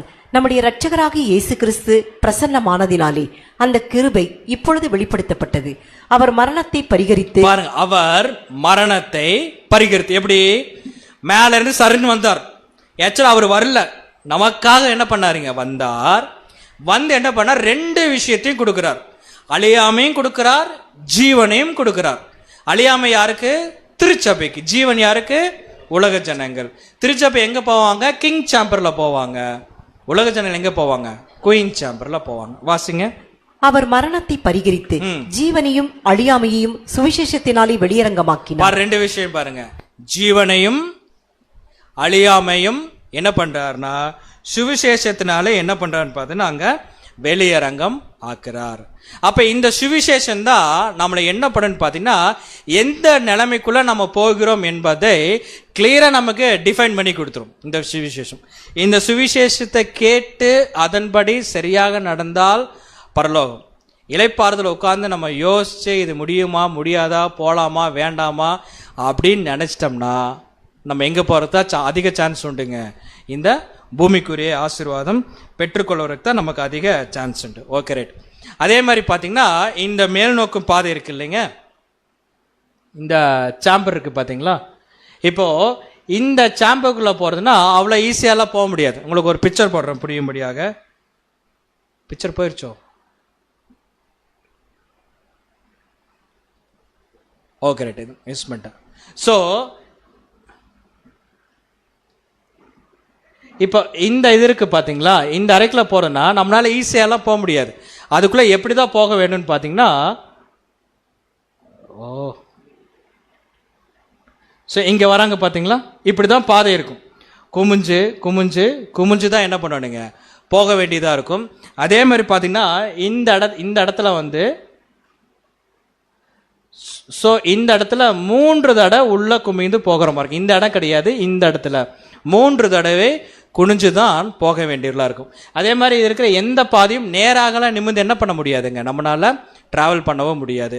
அப்போ எதை இங்கே அடையாளப்படுத்துகிறது அப்படின்னா இலைப்பாறுதல இருந்து நம்ம பார்த்துட்டு நமக்கு சோர்வாக இருக்கு, நம்மளால இப்படி டிராவல் பண்ண முடியாதுன்னு நினச்சிட்டோம்னா நம்ம நேராக எங்கே தான் இருப்போம்னு பார்த்தீங்கன்னா இந்த குயின் சாம்பரோட நம்ம லைஃப் என்ன பண்ணிடுவோம், முடிச்சிருவோம். ஆனால் சபை மட்டும் என்ன செய்யுமாமா? ரோமர் 2ஆம் அதிகாரம் 7ஆம் வசனம் வாசிப்போம். ரோமர் 2ஆம் அதிகாரம் 7ஆம் வசனம். சோர்ந்து போகாமல் நற்கிரியைகளை செய்து மகிமையையும் கனத்தையும் அழியாமையும் தேடுகிறவர்களுக்கு நித்திய ஜீவனை அளிப்பார். அப்ப என்ன பண்றாருன்னா, சோர்ந்து போகாமல் என்ன பண்ணணுங்க, நற்கிரிகளை செய்கிறவர்களுக்கு. கஷ்டம்தான், கஷ்டம்லாம் இல்லைன்னு சொல்ல. நம்ம பைபிள்ல வந்து அடிப்படை விஷயங்கள் அடிப்படை சத்தியம் பாட கேட்கும் போது கிளியரா சொல்லிக்கிறோம். தேவன் மிகப்பெரிய ஒரு ஆசீர்வாதத்தை உங்களுக்கு கொடுத்து இந்த பூமியில பிரகாசமா வைப்பார் அப்படின்லாம் சொல்லல. கஷ்டம்தான். ஆனா அந்த கஷ்டத்தை தாண்டி வருகின்ற பொழுது தேவன் என்ன கொடுக்குறாங்க, ஒரு நித்திய ஜீவனே அங்க கொடுக்கிறாரு சொல்லி பார்க்கின்றோம். பாருங்க, யோவான் 3ஆம் அதிகாரம் 16ஆம் வசனம் வாசிப்போம். யோவான் 3ஆம் அதிகாரம் 16ஆம் வசனம். தேவன் தம்முடைய ஒரே பேரான குமாரனை விசுவாசிக்கிறவன் எவனோ அவன் கெட்டு போகாமல் நித்திய ஜீவனை அடையும்படிக்கு அவரை தந்தருளி இவ்வளவாய் உலகத்தில் அன்பு கூர்ந்தார். பாருங்க, ரொம்ப முக்கியமான விஷயம்.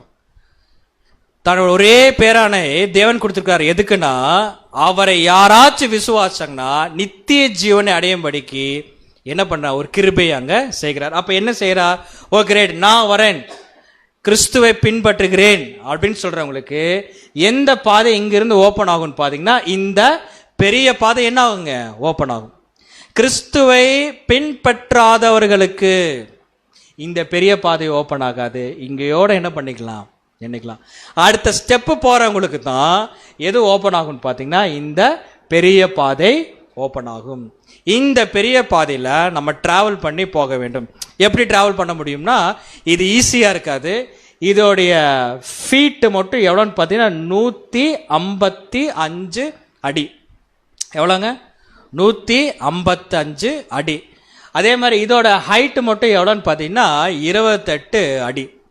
சரி, 155 அடி லென்த்து, 28 அடியை வந்து ஹைட்டுன்னு பார்க்கும்போது நம்ம ஈஸியாக இப்படி டிராவல் பண்ணி போயிடலாம் அப்படின்னு நினச்சிடாதீங்க. இதோடைய டிராவல் எப்படி இருக்கும் அப்படின்னு சொல்லிடுறேன். எதை சொன்னால் உங்களுக்கு நல்லா புரியும். இப்போது மிலிட்ரிலாம் ஒருத்தங்க போய் சேராங்கன்னு வச்சுக்கோங்களேன், அங்கே கயிறு ஏற சொல்லுவாங்க, பார்த்துக்கிறீங்களா, கயிறு ஏற சொல்லுவாங்க. அதுக்கப்புறம் 4-5 பிடி மட்டும்தான் அங்கே இருக்கும். அதை பிடிச்சு என்ன பண்ணுவாங்க, அதை பிடிச்சு என்ன பண்ணுவாங்கன்னா ஏறுவாங்க. அதே மாதிரி தான் இது கூட எப்படி ஏறுகிறதா இருக்குன்னு பார்த்தீங்கன்னா, இப்படி நடந்து போகிற மாதிரி இருக்காது. ஒவ்வொரு மூமெண்ட்டும் எப்படி இருக்குன்னு பார்த்தீங்கன்னா, மேல் நோக்கி போகுதுல்ல, அப்படியே பிடிச்சு என்ன பண்ணுவானுங்க, போகணும். ஒருவேளை ஸ்லிப் ஆகிட்டா என்ன ஆகும், நான் இந்த பிக்சர் இருக்கா நான் உங்களுக்கு காட்டுறேன் பாருங்க. இப்படி ஒவ்வொரு இந்த 155 அடியும் பார்த்தீங்கன்னா கஷ்டப்பட்டு தான் என்ன பண்ணுவானுங்க, மேலே போகணும். 155 அடினா எத்தனை மாடி, இப்போ நீங்கள் இப்போ நான் சொல்கிறேன் பாருங்க, எத்தனை மாடி, 15 மாடி. 15 மாடியை வந்து நம்ம எக்லிஷா வந்து என்னதுங்க, 15வது மாடியில் இருக்குது. நம்ம எக்லிஷா எத்தனாவது மாடியில் இருக்குங்க, 15வது மாடியில் இருக்குது. சரிங்களா, தினம் செவ்வாய்க்கிழமை வெள்ளிக்கிழமை நம்ம எக்லிஷா வந்தோடனே எத்தனை மாடி ஏறோன்னு, 15வது மாடி ஏறி போய் எக்லிஷாவில் உட்காந்து சப்ஜெக்ட் கேட்கணும். எத்தனை பேர் வருவோம், லிஃப்ட் இல்லை, லிஃப்ட் இல்லை. பார்த்தீங்களா, ஒவ்வொருத்தராக பார்க்குறீங்க, நீ வருவியா நான் வருவியா, இல்லை முடியுமா, 15 மாடி முடியுமா, யோசிக்க வேண்டிய விஷயமா இருக்கு பார். தயாளம் வர பிடிச்சிக்கிறது இல்லைன்னா, ஏன்னா அவர் தான் ஆன்லைன் போடுறது, கரெக்டாக வந்துடும் பாரு, லிங்க் கரெக்டாக வந்துடும் அப்படின்றது. சரிங்களா, முடியாது, இட்ஸ் நாட் ஈஸி. சரிங்களா, எது இப்போது இந்த 15 மாடியும் வந்து ஸ்டெப்பில் தான் நடந்து வரும். கரெக்டுங்களா, ஸ்டெப்பில் நடந்து வரக்கு சைடில் பிடிமானம் இருக்கும், பேக்கில் வாட்டர் கேன் இருக்கும், சொல்கிறேன் வாட்டர் கேன் இருக்கும், பிடிமானம் இருக்கும். முடியலையா என்ன பண்ணிக்கலாம், ஸ்டெப்பில் உசுன்னு மூச்சு வாங்கி. எனக்கெல்லாம் தெரிஞ்சு 2 மாடி ஏறிட்டு 15வது மாடி ஒருத்தவங்க வராங்கனாலே அப்புறம் அந்த ஹெலிகாப்டர் அதான் ஆம்புலன்ஸ் வந்து நம்மளை 15வது மாடிலேருந்து நம்மளை தூக்கிட்டு போகணும், கீழே கூட இறங்க முடியாது. சொல்கிறேன், கடினம், ரொம்பவும் கடினம். யோசிச்சு பாருங்க. ஆனால் இந்த பெரிய பாதைக்குள்ளே போகிறவங்களுக்கு ஸ்டெப்ஸ் எல்லாம் இல்லை. என்னது இல்லைங்க, ஸ்டெப்ஸ் இல்லை. எப்படின்னா இதை பிடிச்சு என்ன பண்ணணுங்க, தொங்கி தொங்கி தொங்கி தொங்கி அப்படி மேலே போகணும். ஈஸியா சும்மா பரலோகம் போய் கூட்டிகிட்டு போயிடுவாரா தேவன்? வந்து காணிக்க போடுங்க, தசம்பாவம் கொடுத்தா பரலோகம் போயிடலான்னு சொல்லிட்டு பிரசங்கம் பண்ணிட்டுங்க, அப்படி ஈஸியாக போக முடியுமா? நம்மளே ஸ்டெப்ஸ் எல்லாம் வேண்டாங்க, நம்மளை கீழே நமக்கு இந்த மாதிரி ஒரு கயிறை கொடுத்து மேலே வாங்க 15 மாடி மேலே வாங்க அப்படின்னு சொன்னோம்னா கயிறு கொடுத்து நம்மளால் போக முடியுமா? வேணால் கயிறில் தொங்கலாம் அவ்வளோதான் முடியுமே தவிர நம்மளால் என்ன பண்ண முடியாதுங்க, போக முடியாது. நான் தொங்கலான்னு சொன்னேன், தப்பாக நினச்சிக்காதீங்க. ஏற முடியாமல் என்ன பண்ணிருக்கிறது, தொங்கிட்டே இருக்கலாம், அந்த மாதிரி முடியாது. ஆனால் டஃப். அதனால தான் சொல்கிறாரு, இந்த இளைப்பாறுதல் இடம் இருக்கு பார்த்தியா, இங்கே வந்து நின்று கொஞ்சம் திரும்பி பாருங்க. தேவன் என்ன கிருபை கொடுத்தார், என்ன கொடுக்க போறார், அந்த இளைப்பாறுதல் இடத்துல இருந்து என்ன பண்ணுங்க, நீங்க யோசிச்சு பாருங்க அப்படின்னு சொல்றாரு. சரி, இந்த இளைப்பாறுதல் எடுத்துட்டு நான் டிசைட் பண்ணிட்டேன், இந்த பாதையில் நான் என்ன பண்ணிடுறேன், நான் போகிறேன் அப்படின்னு டிசைட் பண்ணிட்டா என்ன நடக்கும்? கலாத்தியர் 5ஆம் அதிகாரம் 1ஆம் வசனம். கலாத்தியர் 5ஆம் அதிகாரம் 1ஆம் வசனம். ஆனபடினாலே நீங்கள் மறுபடியும் அடிமைத்தனத்தின் நுகத்துக்கு உட்படாமல் கிறிஸ்து நமக்கு உண்டாக்கின சுயாதீன நிலைமையிலே நிலை கொண்டிருங்கள். என்ன ஒரு வசனம் தெரியுங்களா? நான் இளைப்பாறுதல் என்ன பார்த்துட்டேன், நான் இந்த பாதையில பிரவேசிக்கிறேன் என்பதை எனக்கு யாரும் சொல்ல வேண்டியது, நான் டிசைட் பண்ணிருக்கிறேன். தெரியுங்களா? என் மனைவி சொல்லியோ, என் கணவன் சொல்லியோ, என் பேரண்ட்ஸ் சொல்லியோ, என் குழந்தைகள் சொல்லியோ நான் டிசைட் பண்ணல. நான் டிசைட் பண்ணிக்கிறேன். நான் கிறிஸ்துவை என்ன பண்றேன், பின்பற்றுகிறேன். யாரும் சொல்லி நான் போகல. வேற எந்த ஒரு போதகரமோ அவர் போதகமோ என்னை என்ன பண்ணல, டிசைட் பண்ண வைக்கல. நான் டிசைட் பண்ணிக்கிறேன். சரிங்களா? நான் எதற்கும் அடிமையானவன் கிடையாது. நான் டிசைட் பண்ணேன், நான் எப்படியாச்சும் கஷ்டப்பட்டு இதுக்குள்ள என்ன பண்ணிடுறேன், டிராவல் பண்ண போறேன் அப்படின்ட்டு டிராவல். ஆனா இப்படி டிராவல் பண்ணும்போது தேவன் விட்டுருவாரா? தேவன் விட்டுருவாரா? இப்படி டிராவல் பண்ற, இப்படி நீங்க கஷ்டப்பட்டு நம்ம டிராவல் பண்றோம், கஷ்டப்பட்டு டிராவல் பண்றோம். ஒரு விஷயம் நிச்சயம், இது ஏற்கனவே டிராவல் பண்ணவர் யாரு, ஆண்டவர் ஆகிய இயேசு. இப்படி டிராவல் பண்றதுக்கு நம்மளை எது ஸ்ட்ராங் பண்ணும், இது சொன்னீங்கன்னா இது ஈஸியா நம்ம அண்டர்ஸ்டாண்ட் பண்ணணும். இதை நம்ம டிராவல் பண்றதுக்கு எது நமக்கு உற்சாகத்தை கொடுக்கும்? இப்ப நம்ம கிறிஸ்துவ வாழ்க்கையில் நம்ம நடந்துட்டு இருக்கோம், பல போராட்டங்கள் வருது, பல கஷ்டங்கள் வருது, பல அவமானங்கள், பெயின்ஃபுல் வருது. எது நம்மளை வந்து பலப்படுத்தும்? வாக்கு தத்துவம். பரவாயில்ல, நான் என்ன பண்ணிடுவேன், தேவன் எனக்கு வாக்கு தத்துவம் கொடுத்துருக்காரு. அது நம்மளை என்ன பண்ணுனா நிச்சயமா கொண்டு போய் கிங்ஸ் சேம்பர்ல சேர்த்தோம். யோசுவா 1ஆம் அதிகாரம் 9ஆம் வசனம் வாசிப்போம். யோசுவா 1ஆம் அதிகாரம் 9ஆம் வசனம். நான் உனக்கு கட்டளையிடவில்லையா, பலம் கொண்டு திடமனதாய் இரு, திகையாதே, கலங்காதே, நீ போகும் இடமெல்லாம் உன் தேவனாகி கர்த்தர் உன்னோடு இருக்கிறார் என்றார். தெரியுங்களா? கஷ்டமா தான் இருக்கும், மேல அப்படியே டிராவல் பண்ணி அப்படியே மேலே ஏற கஷ்டமா இருக்கும். இளைப்பாறுதல் உட்கார்ந்துட்டு அப்படியே இந்த குயின்ஸ் சேம்பர்ல போறவங்க அப்படியே கீழே உட்கார்ந்து நம்மளை எப்படி பார்ப்பாங்க, உங்களுக்கு தேவையா, உனக்கு நாங்க பாரு எங்க எப்படி உட்கார்ந்துருக்கிறோம், இளைப்பாறுதல்ல ஜாலியா சந்தோஷமா உட்கார்ந்துட்டு இருக்கிறோம். உனக்கு இது தேவையா? கஷ்டப்பட்டு என்ன பண்ணிட்டு இருக்கிற, போயிட்டே இருக்கிற. அதான் வசனம் சொல்லுது, நம்மளை பலப்படுத்திருக்காங்க. நீ பலன் கொண்டு திடமனதாயிரு, திகையாது, கலங்காது, நீ போகும் இடமெல்லாம் தேவனை கர்த்தர் என்ன பண்றாரு, உங்களோட வர. சரி, இப்படி கஷ்டப்பட்டு மேலே ஏறுறோம். ஏதாச்சும் ஒரு ஸ்டெப்பு என்ன பண்ணிடுறான்னு தெரியுங்களா, மேலே தூக்கி வைக்கும் போது சோறு வந்து கீழே மிஸ் ஆயிரும். அப்படியே ஏறின ஸ்டெப்பு சரி 100 அடி ஏறிடுறோம், திடீர்னு ஸ்லிப்பாகி என்ன பண்ணிடுறோம், ஒரு 50 அடி கீழே வந்துடுறோம். அப்போ திருப்பி எத்தனை அடி ஏறும் நீங்க? மொத்தம் 150 அடி வச்சுங்க, மொத்தம் 150 அடி, 100 அடி ஏறிடும். இன்னும் 50 அடி தான் இருக்குன்னு சொல்லி நம்ம வெயிட் பண்ணிருக்கிறோம். பார்த்தா ஸ்லிப்பாக என்ன பண்ணிடுறோம், 50 அடி கீழே வந்துடும். அப்போ திருப்பி எத்தனை அடி ஏறோன்னு, திருப்பி 100 நம்ம ஏற வேணும். ஆனால் என்ன அப்படின்னு பார்த்தீங்கன்னா, நம்ம அப்படியே கீழே வந்து விழுந்து அப்படியே இளைப்பாறுதல் இடத்துக்குள்ள போகல, அப்படியே கடன்னு கீழே வரோம். அப்போ என்ன பண்ணுன்னா டக்குன்னு பிடிச்சிக்கிறோம். இந்த கிறிஸ்துவ வாழ்க்கையில ஞானஸ்தானம் எடுத்த பின்பாக சில நேரங்களில் நாம் தவறுகின்ற பொழுது இப்படிதான், அப்படியே மேலே போகும்போது டக்குன்னு ஸ்லிப்பாக கீழே வந்துடுவோம். ஆனா சத்தியத்தையும் சகோதரர்களையும் சகோதரிகளையும் இந்த ஐக்கியத்தையும் அன்பு என்ன பண்ண விட மாட்டோம். டக்குன்னு ஏதோ பிடிச்சிட்டா அங்க யார் வந்து தாங்குவார் தெரியுங்களா, கிறிஸ்து வந்து தாங்குவார். சங்கீதம் 37ஆம் அதிகாரம் 24ஆம் வசனம். 37ஆம் சங்கீதம் 24ஆம் வசனம். அவன் விழுந்தாலும் தள்ளுண்டு போவதில்லை. பாருங்க, விழுந்தாலும் யாரு தள்ளுண்டு, ஒரே கீழே போயிட மாட்டான், தள்ளுண்டு போவதில்லை. கர்த்தர் தமது கையினால் அவனை தாங்குகிறார். கர்த்தர் என்ன பண்றாருங்க, தாங்குகிறார். குயின் சேம்பர்ல உட்காந்து டாட்டா காட்டுறவங்களுக்கு, குயின் சேம்பர்ல இளைப்பாறுதல் உட்காந்து டாட்டா காட்டுறவங்களுக்கு தேவன் என்ன பண்ண மாட்டார், டாட்டா கூட காட்ட மாட்டார். நீ அப்படியே என்ன பண்ணிட்டு காட்டிட்டேன்னு சொல்லி விட்டுருவார். சொல்கிறேன், டாட்டாங்கிறது கொலவுக்கெல்லாம் நான் சொல்கிறேன்.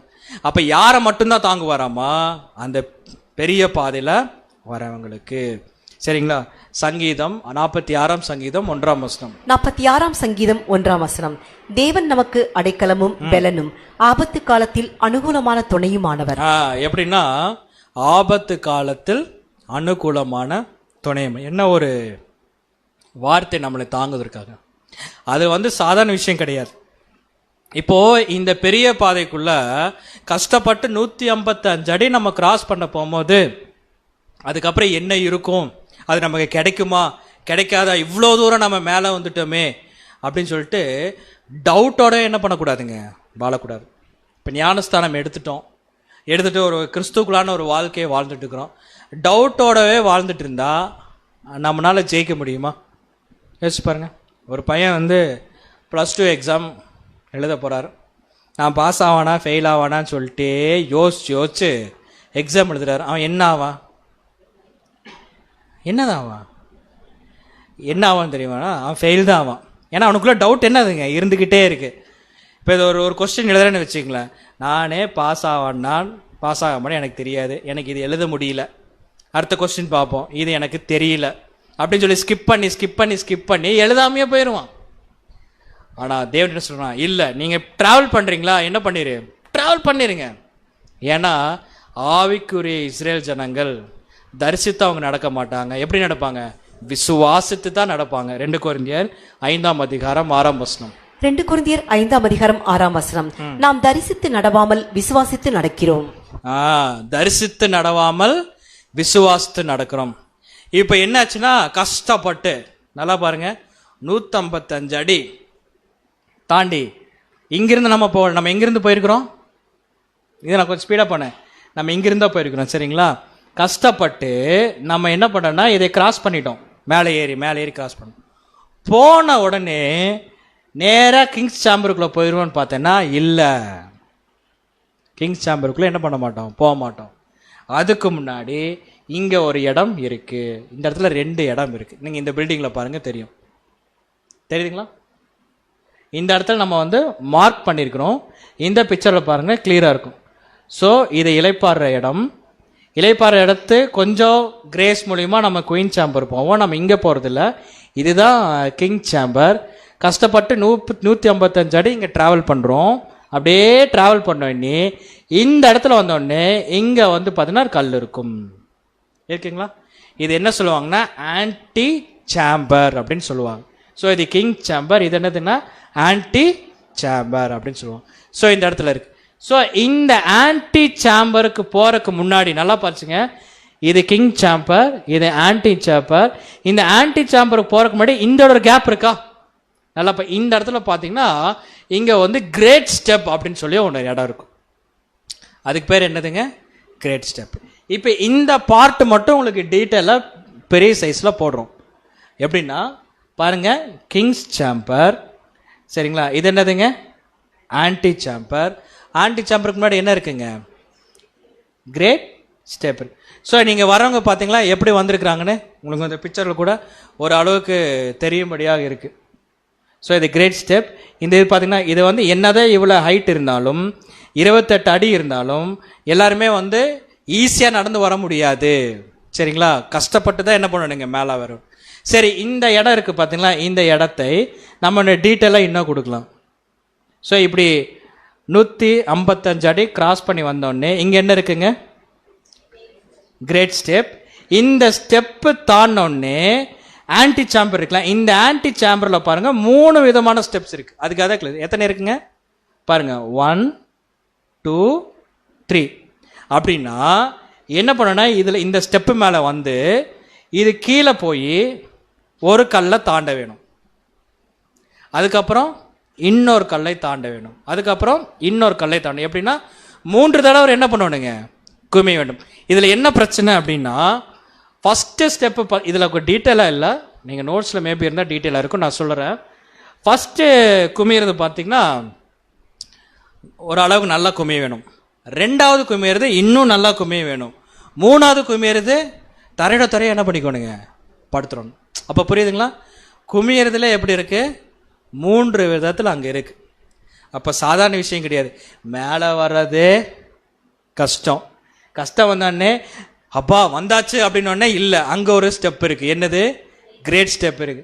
அந்த கஷ்டப்பட்டு இந்த கிரேட் ஸ்டெப் ஏறுனா உள்ள மொழினா இருக்குங்க 3 விதமான கீழே குமிஞ்சு போகிற மாதிரி. இதை தாண்டா மட்டும்தான் எங்கே போக முடியும்? கிங்ஸ் சேம்பருக்குள்ளே போக முடியும். அதனால தான் வசனம் சொல்லுது, லூக்கா 14ஆம் அதிகாரம் வசனம் 28, 29. லூக்கா 14ஆம் அதிகாரம் 28, 29 வசனங்கள். உங்களில் ஒருவன் ஒரு கோபுரத்தை கட்ட மனதாயிரு. பாருங்க, ஒருவன் கோபுரத்தை கட்ட மனதாயிருந்தால், ஒருவன் பரலோகம் செல்ல ஆசையா இருந்தால், ஒருவன் கிறிஸ்துவன் சரீரமாக இருக்க வேண்டும் ஆசையா இருந்தால், ஒருவன் பரலோக பிதாவை தரிசிக்க வேண்டும் என்று ஆசையா இருந்தால், அஸ்திபாரம் போட்ட பின்பு, அஸ்திபாரம் போட்ட பின்பு முடிக்க திராணி இல்லாமற் போனால், முடிக்க திராணி இல்லாமல் போனால், பார்க்கிறவர்கள் எல்லாரும் பார்க்கிறவர்களெல்லாம் வேற மாதிரி சொல்லுவார். விட்டுருங்க, அதை விட்டுருவோம். அப்படி என்றால் நம்ம அஸ்திபாரம் போடுறதுக்கு முன்னாடி என்ன பண்ணுவீங்க? இதை நம்ம தெரிந்து கொள்ள வேண்டும். அப்ப அஸ்திபாரம் நம்ம எப்போ போடுறோம்? தண்ணி இல்லையா? சரி, ஓகே. நம்ம அஸ்திபாரம் எப்போ போடுறோம்? மறந்துட்டோமா? அஸ்திபாரம் எப்போ போட்டிருக்கேன்? ஒவ்வொருத்தரும் ஒவ்வொரு வருஷத்தில் போட்டிருக்கோம். இப்போ கூட மே மாதம் கூட கோயம்புத்தூர் சபையிலிருந்து ஒரு 19-20 பேர் என்ன பண்ணிக்கிறாங்க? அஸ்திபாரம் போட்டிருக்காங்க. புரிஞ்சுங்களா? அஸ்திபாரம் போடுறதுக்கு முன்னாடியே செலவு என்ன பண்ணுவானுங்க? கணக்கு பார்க்க வேண்டும். It's not a easy job. சரிங்களா? பரலோகம் போகிறது ஈஸி அப்படின்னு சொல்லி காசை வாங்குறது பாபிலோன். இப்படி தான் பரலோகம் போக முடியும், வேற வழியே இல்லைன்னு சொல்றது தான் தேவனுடைய சத்தியம். லூக்கா 14ஆம் அதிகாரம் 30ஆம் வசனம். அப்படியே தொடர்ந்து வாசிப்போம். லூக்கா 14ஆம் அதிகாரம் 30ஆம் வசனம். இந்த மனுஷன் கட்டத் தொடங்கி முடிக்க திராணி இல்லாமற் போனான் என்று சொல்லி தன்னை பரியாசம் பண்ணாதபடிக்கு அதை கட்டி தீர்க்கிறதற்கு தனக்கு நிர்வாகம் உண்டோ இல்லையோ என்று முன்பு அவன் உட்கார்ந்து செல்லும் செலவை கணக்கு பாராமல் இருப்பான். பாருங்க, செல்லும் செலவை என்ன பண்ணானுங்க? கணக்கு பார்க்க வேணும். சரிங்களா?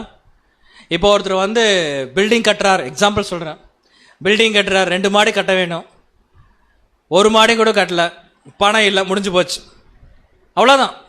அப்புறம் அந்த பில்டிங் நாளாக அது என்ன இருக்கு? அந்த பில்டிங் வீணாயிரும். அந்த கட்டுறவங்களுக்கு அவமானம் ஆயிரும், கஷ்டமாயிரும். அதில் செலவு பண்ணதெல்லாம் வேஸ்ட்டாக போயிடும், ஒரு பிரயோஜனம் இல்லாமல் போயிடும். அதான் தேவன் சொல்றார், நீங்கள் என்ன பண்ணுங்கன்னா குயின் சேம்பரில் உட்காந்துலாம் நீங்கள் பண்ணாதீங்க, பேப்டிசம் எடுக்கும் போதே டிசைட் பண்ணுங்க. சரிங்களா? சரி, நம்ம வந்து எப்படியாச்சும் வந்து குயின்ஸ் சேம்பரை போயிடலாம் நினைக்கிறீங்களா? அதெல்லாம் கிடையாது. நீங்கள் பில்டிங் கட்ட என்ன பண்ணிட்டீங்க? ஆரம்பிச்சிட்டீங்க. வேற வழியே இல்லை. நீங்கள் ஒருவேளை பெரிய பாதையில் போகும்போது ஒருவேளை நம்ம விழுந்தா தாங்கிறதுக்கு தேவனுடைய வாக்கு தத்தம் இருக்கு. சரிங்களா? இல்லை பிறர் அதை தாண்டி போயிட்டேன், ஆனால் குமிச்சு போகன்னா கவலைப்பட வேண்டிய அவசியம் இல்லை.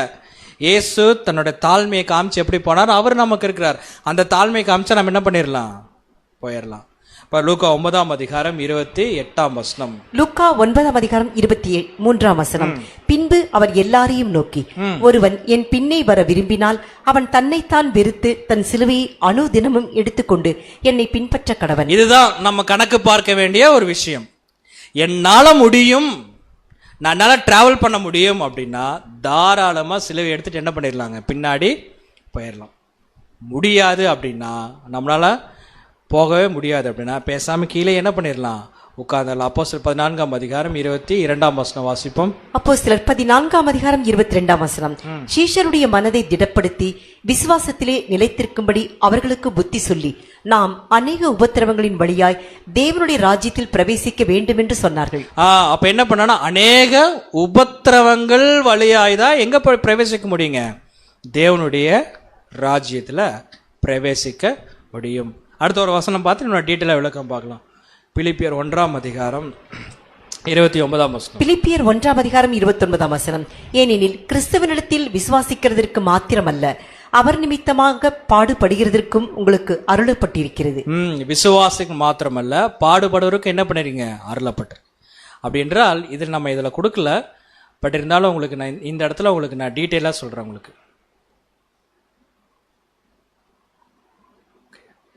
ஸோ இதிலே நம்ம பார்த்துக்கலாம். ஸோ 3 விதமான கல் இருக்குங்களா? 1, 2, 3. நம்ம என்ன பண்ணோம்னா, நம்ம வந்து பேப்டிசம் எடுத்த பின்னாடி செல்லும் செலவு என்ன பண்ணணும், கணக்கு பார்த்துட்டு அவருடைய வாக்கு தத்துவம் இருக்குன்னு சொல்லிட்டு என்ன பண்றோம், நம்ம வந்து தரிசிக்காமல் விசுவாசத்தை நடக்கிறோம். ஸோ இந்த நடை மட்டும் நமக்கு போதுமா அப்படின்னு கேட்டா இல்ல. சரிங்களா? அதுக்கு தான் இங்க சொல்லப்பட்டிருக்கு. ஃபர்ஸ்ட் டைம் என்ன பண்ணணும்னா நம்ம என்ன பண்ணணும், குமிய வேண்டும். சரிங்களா?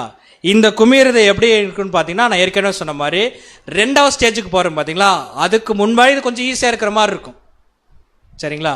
சரி, நான் சிலுவையை சுமந்துடுறேன், புரிஞ்சுங்க, நான் சிலுவையை சுமக்கிறேன் அப்படின்னு நம்ம எடுத்துக்கலாம். சரி, சிலுவையை சுமக்கிறதே நமக்கு ஒரு கஷ்டம் தான், அது ஒரு குமியறது தான். அடுத்தது, சிலுவையை சுமக்கும் போது நமக்கு வருகின்ற அவமானங்கள், பாடுகள், நல்லா புரிஞ்சுங்க. சிலுவையை சுமக்கின்ற பொழுது நமக்கு வருகின்ற அவமான பாடுகள் அது எப்படி இருக்குன்னா இன்னும் பெண்டாயிரும். சரிங்களா? சரி, சிலுவையை சுமக்கிறோம், சிலுவையை சுமக்கின்ற வர அவமான பாடுகள், இந்த சிலுவை நிமித்தமாக பலவித சோதனைகள். அந்த சோதனையில நம்ம கம்ப்ளீட்டா தேவன்ட்ட சரண்டர் ஆயிருவோம். எப்படிங்க கம்ப்ளீட்டா தேவன்ட்ட சரண்டர்? எப்படி இயேசு கிறிஸ்து, அப்பா இந்த பாத்திரம் என்னை விட்டு நீங்குமானால் நீங்க கூடட்டும். Complete surrender. நான் இந்த மரணத்துக்கு பாத்திரவனா இருந்தா நீங்க என்ன பண்ணுங்க, நீ தாராளமா இது பண்ணுங்க, நான் உங்களை அப்படியே சரண்டர் பண்றேன். அப்படி கம்ப்ளீட் சரண்டர் ஆனா அந்த 3வது கல்ல என்ன பண்ணிடலாம், பாஸ் பண்ணிடலாம். சிலுவை சுமக்க வேண்டும், சிலுவை நிமித்தம் பாடுகள் அவமானம், பாடுகள் அவமானம்னா அந்த டெஸ்ட்ல என்ன பண்ணுவானுங்க, பாஸ். அப்ப என்ன ஆகணும், கம்ப்ளீட் சரண்டர். சொல்லிட்டு இந்த நமக்கு தெரிஞ்சு நம்ம இத்தனை சப்ஜெக்ட் படிச்சு பிதாவாகிய தேவனுக்கு ஒருத்தர் வந்து கம்ப்ளீட்டா சரண்டர் ஆனா யார் மட்டும்தான், சூரியன் சந்திரன், அது மட்டும்தான் கம்ப்ளீட். இது எல்லாத்தையும் காட்டிலும் யார் கம்ப்ளீட்டா சரண்டரா இருக்கிறா, ஆண்டவராகிய இயேசு கிறிஸ்து மட்டும்தான். அதனாலதான் தேவன் அவருக்கு மிகப்பெரிய ஒரு ஆசீர்வாதம் கொடுத்தார், இனி நாவுகள் யாவும் உம்மை கர்த்தர் என்று அழைக்கப்படட்டும். சரிங்களா? Complete surrender. அப்போ இந்த 3 விஷயங்கள் நம்ம வந்து கிராஸ் பண்ணிட்டா நம்ம எங்கே போயிடலாங்க, நான் இது எடுத்து எங்கே போயிடலாம், கிங்ஸ் சேம்பருக்குள்ளே போயிடலாம். இவ்வளோ தூரம் கஷ்டப்பட்டு உள்ளே வந்து ஏறி அந்த ஒரு ஸ்டெப்பை தாண்டி குமின்னு குமிஞ்சு உள்ளே வந்து அந்த கிங்ஸ் சேம்பருக்குள்ளே என்னதான் இருக்குன்னு பார்த்தா அந்த கிங்ஸ் சேம்பர் எப்படி இருக்கும், இப்படி தான் இருக்கும். இதை ரிசர்ச் பண்ணவங்களுக்கு எப்படி இருந்திருக்கும், இந்த ஒரு கல்லை பார்க்கவா நம்ம இவ்வளோ தூரம் கஷ்டப்பட்டு மேலே வந்தோ, ஏதோ கிங்ஸ் சேம்பர்னாங்க, அங்கே என்ன இருக்கு, இந்த கல் மடம்.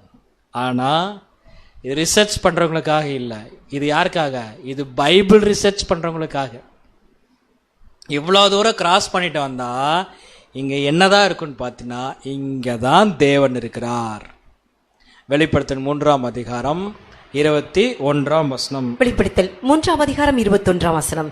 நான் ஜெயம் கொண்டு என் பிதாவினுடைய சிங்காசனத்திலே அவரோடு கூட உட்கார்ந்தது போல ஜெயம் கொள்ளுகிறவன் எவனோ அவனும் என்னுடைய சிங்காசனத்தில் என்னோடு கூட உட்காரும்படிக்கு அருள் செய்வேன்.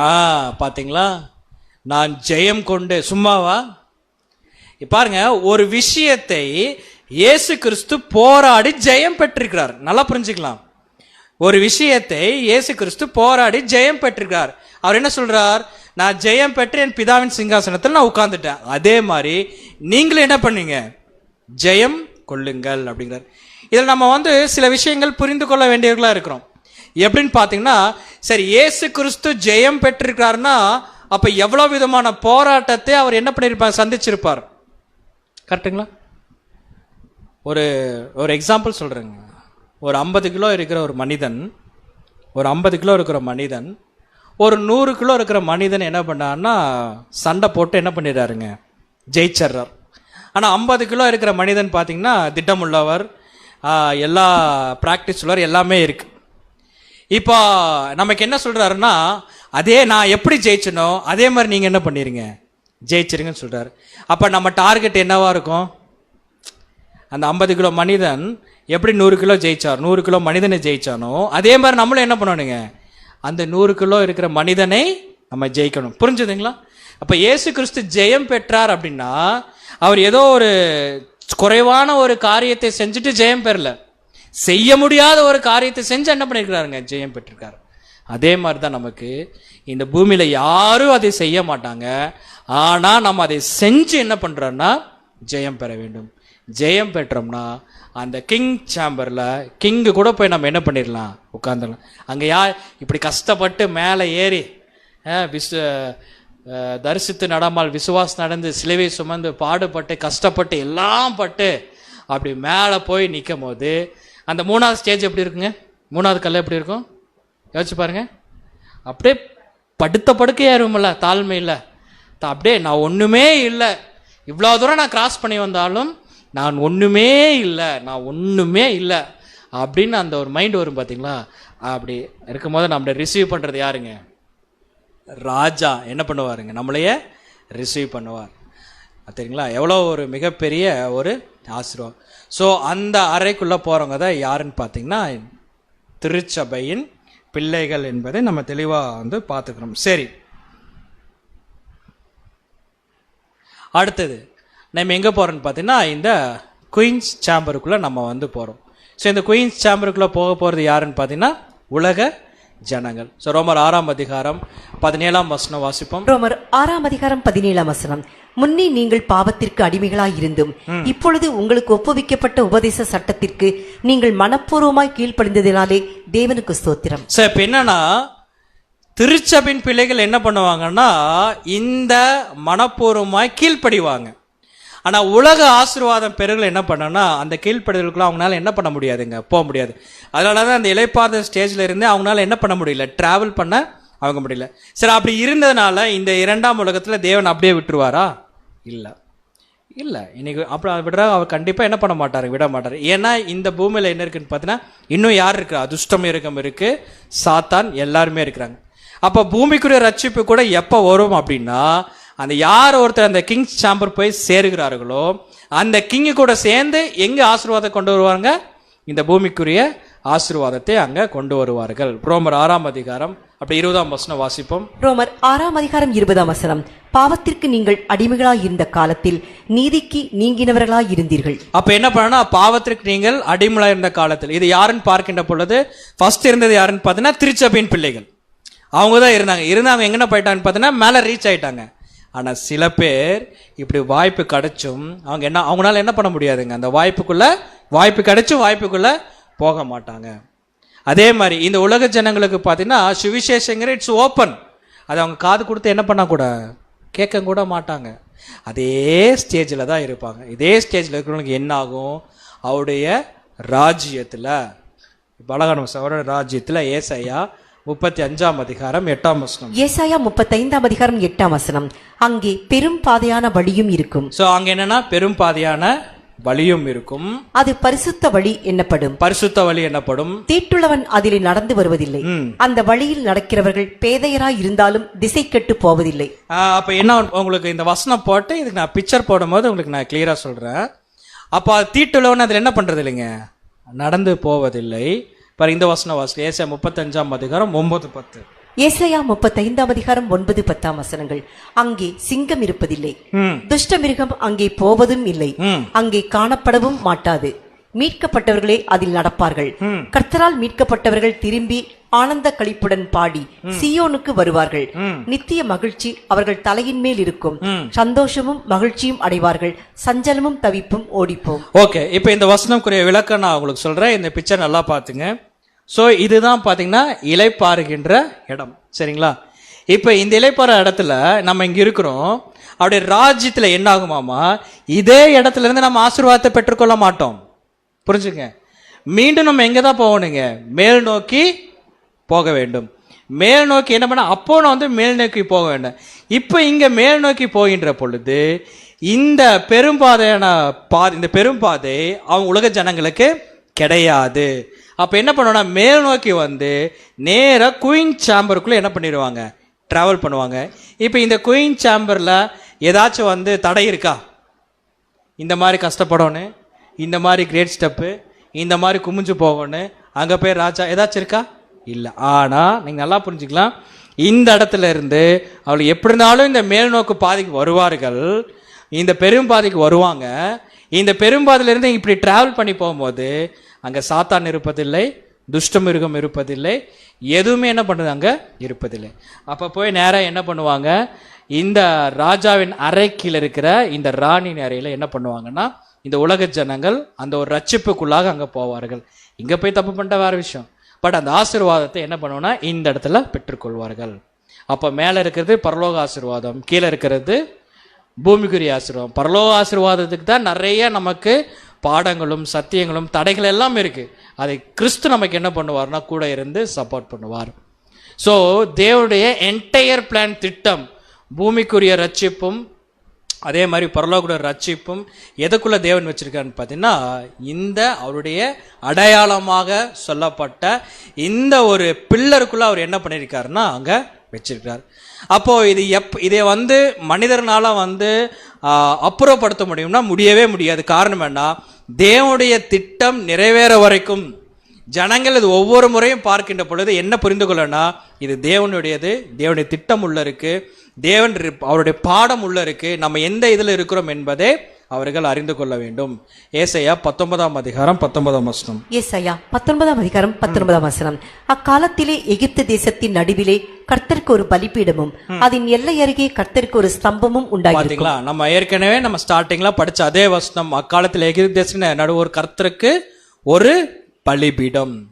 இந்த பலிபீடத்தை என்ன சொல்றாங்கன்னு பார்த்தீங்கன்னா தேங்க்ஸ். இன்னைக்கு எகிப்தில் இருக்கிற ஜனங்கள் கூட தேங்க்ஸ் சொல்ல மாட்டாங்க. ஏன்னா எகிப்தில் இருக்கிற ஜனங்கள் இது எதுக்குன்னே தெரியாது.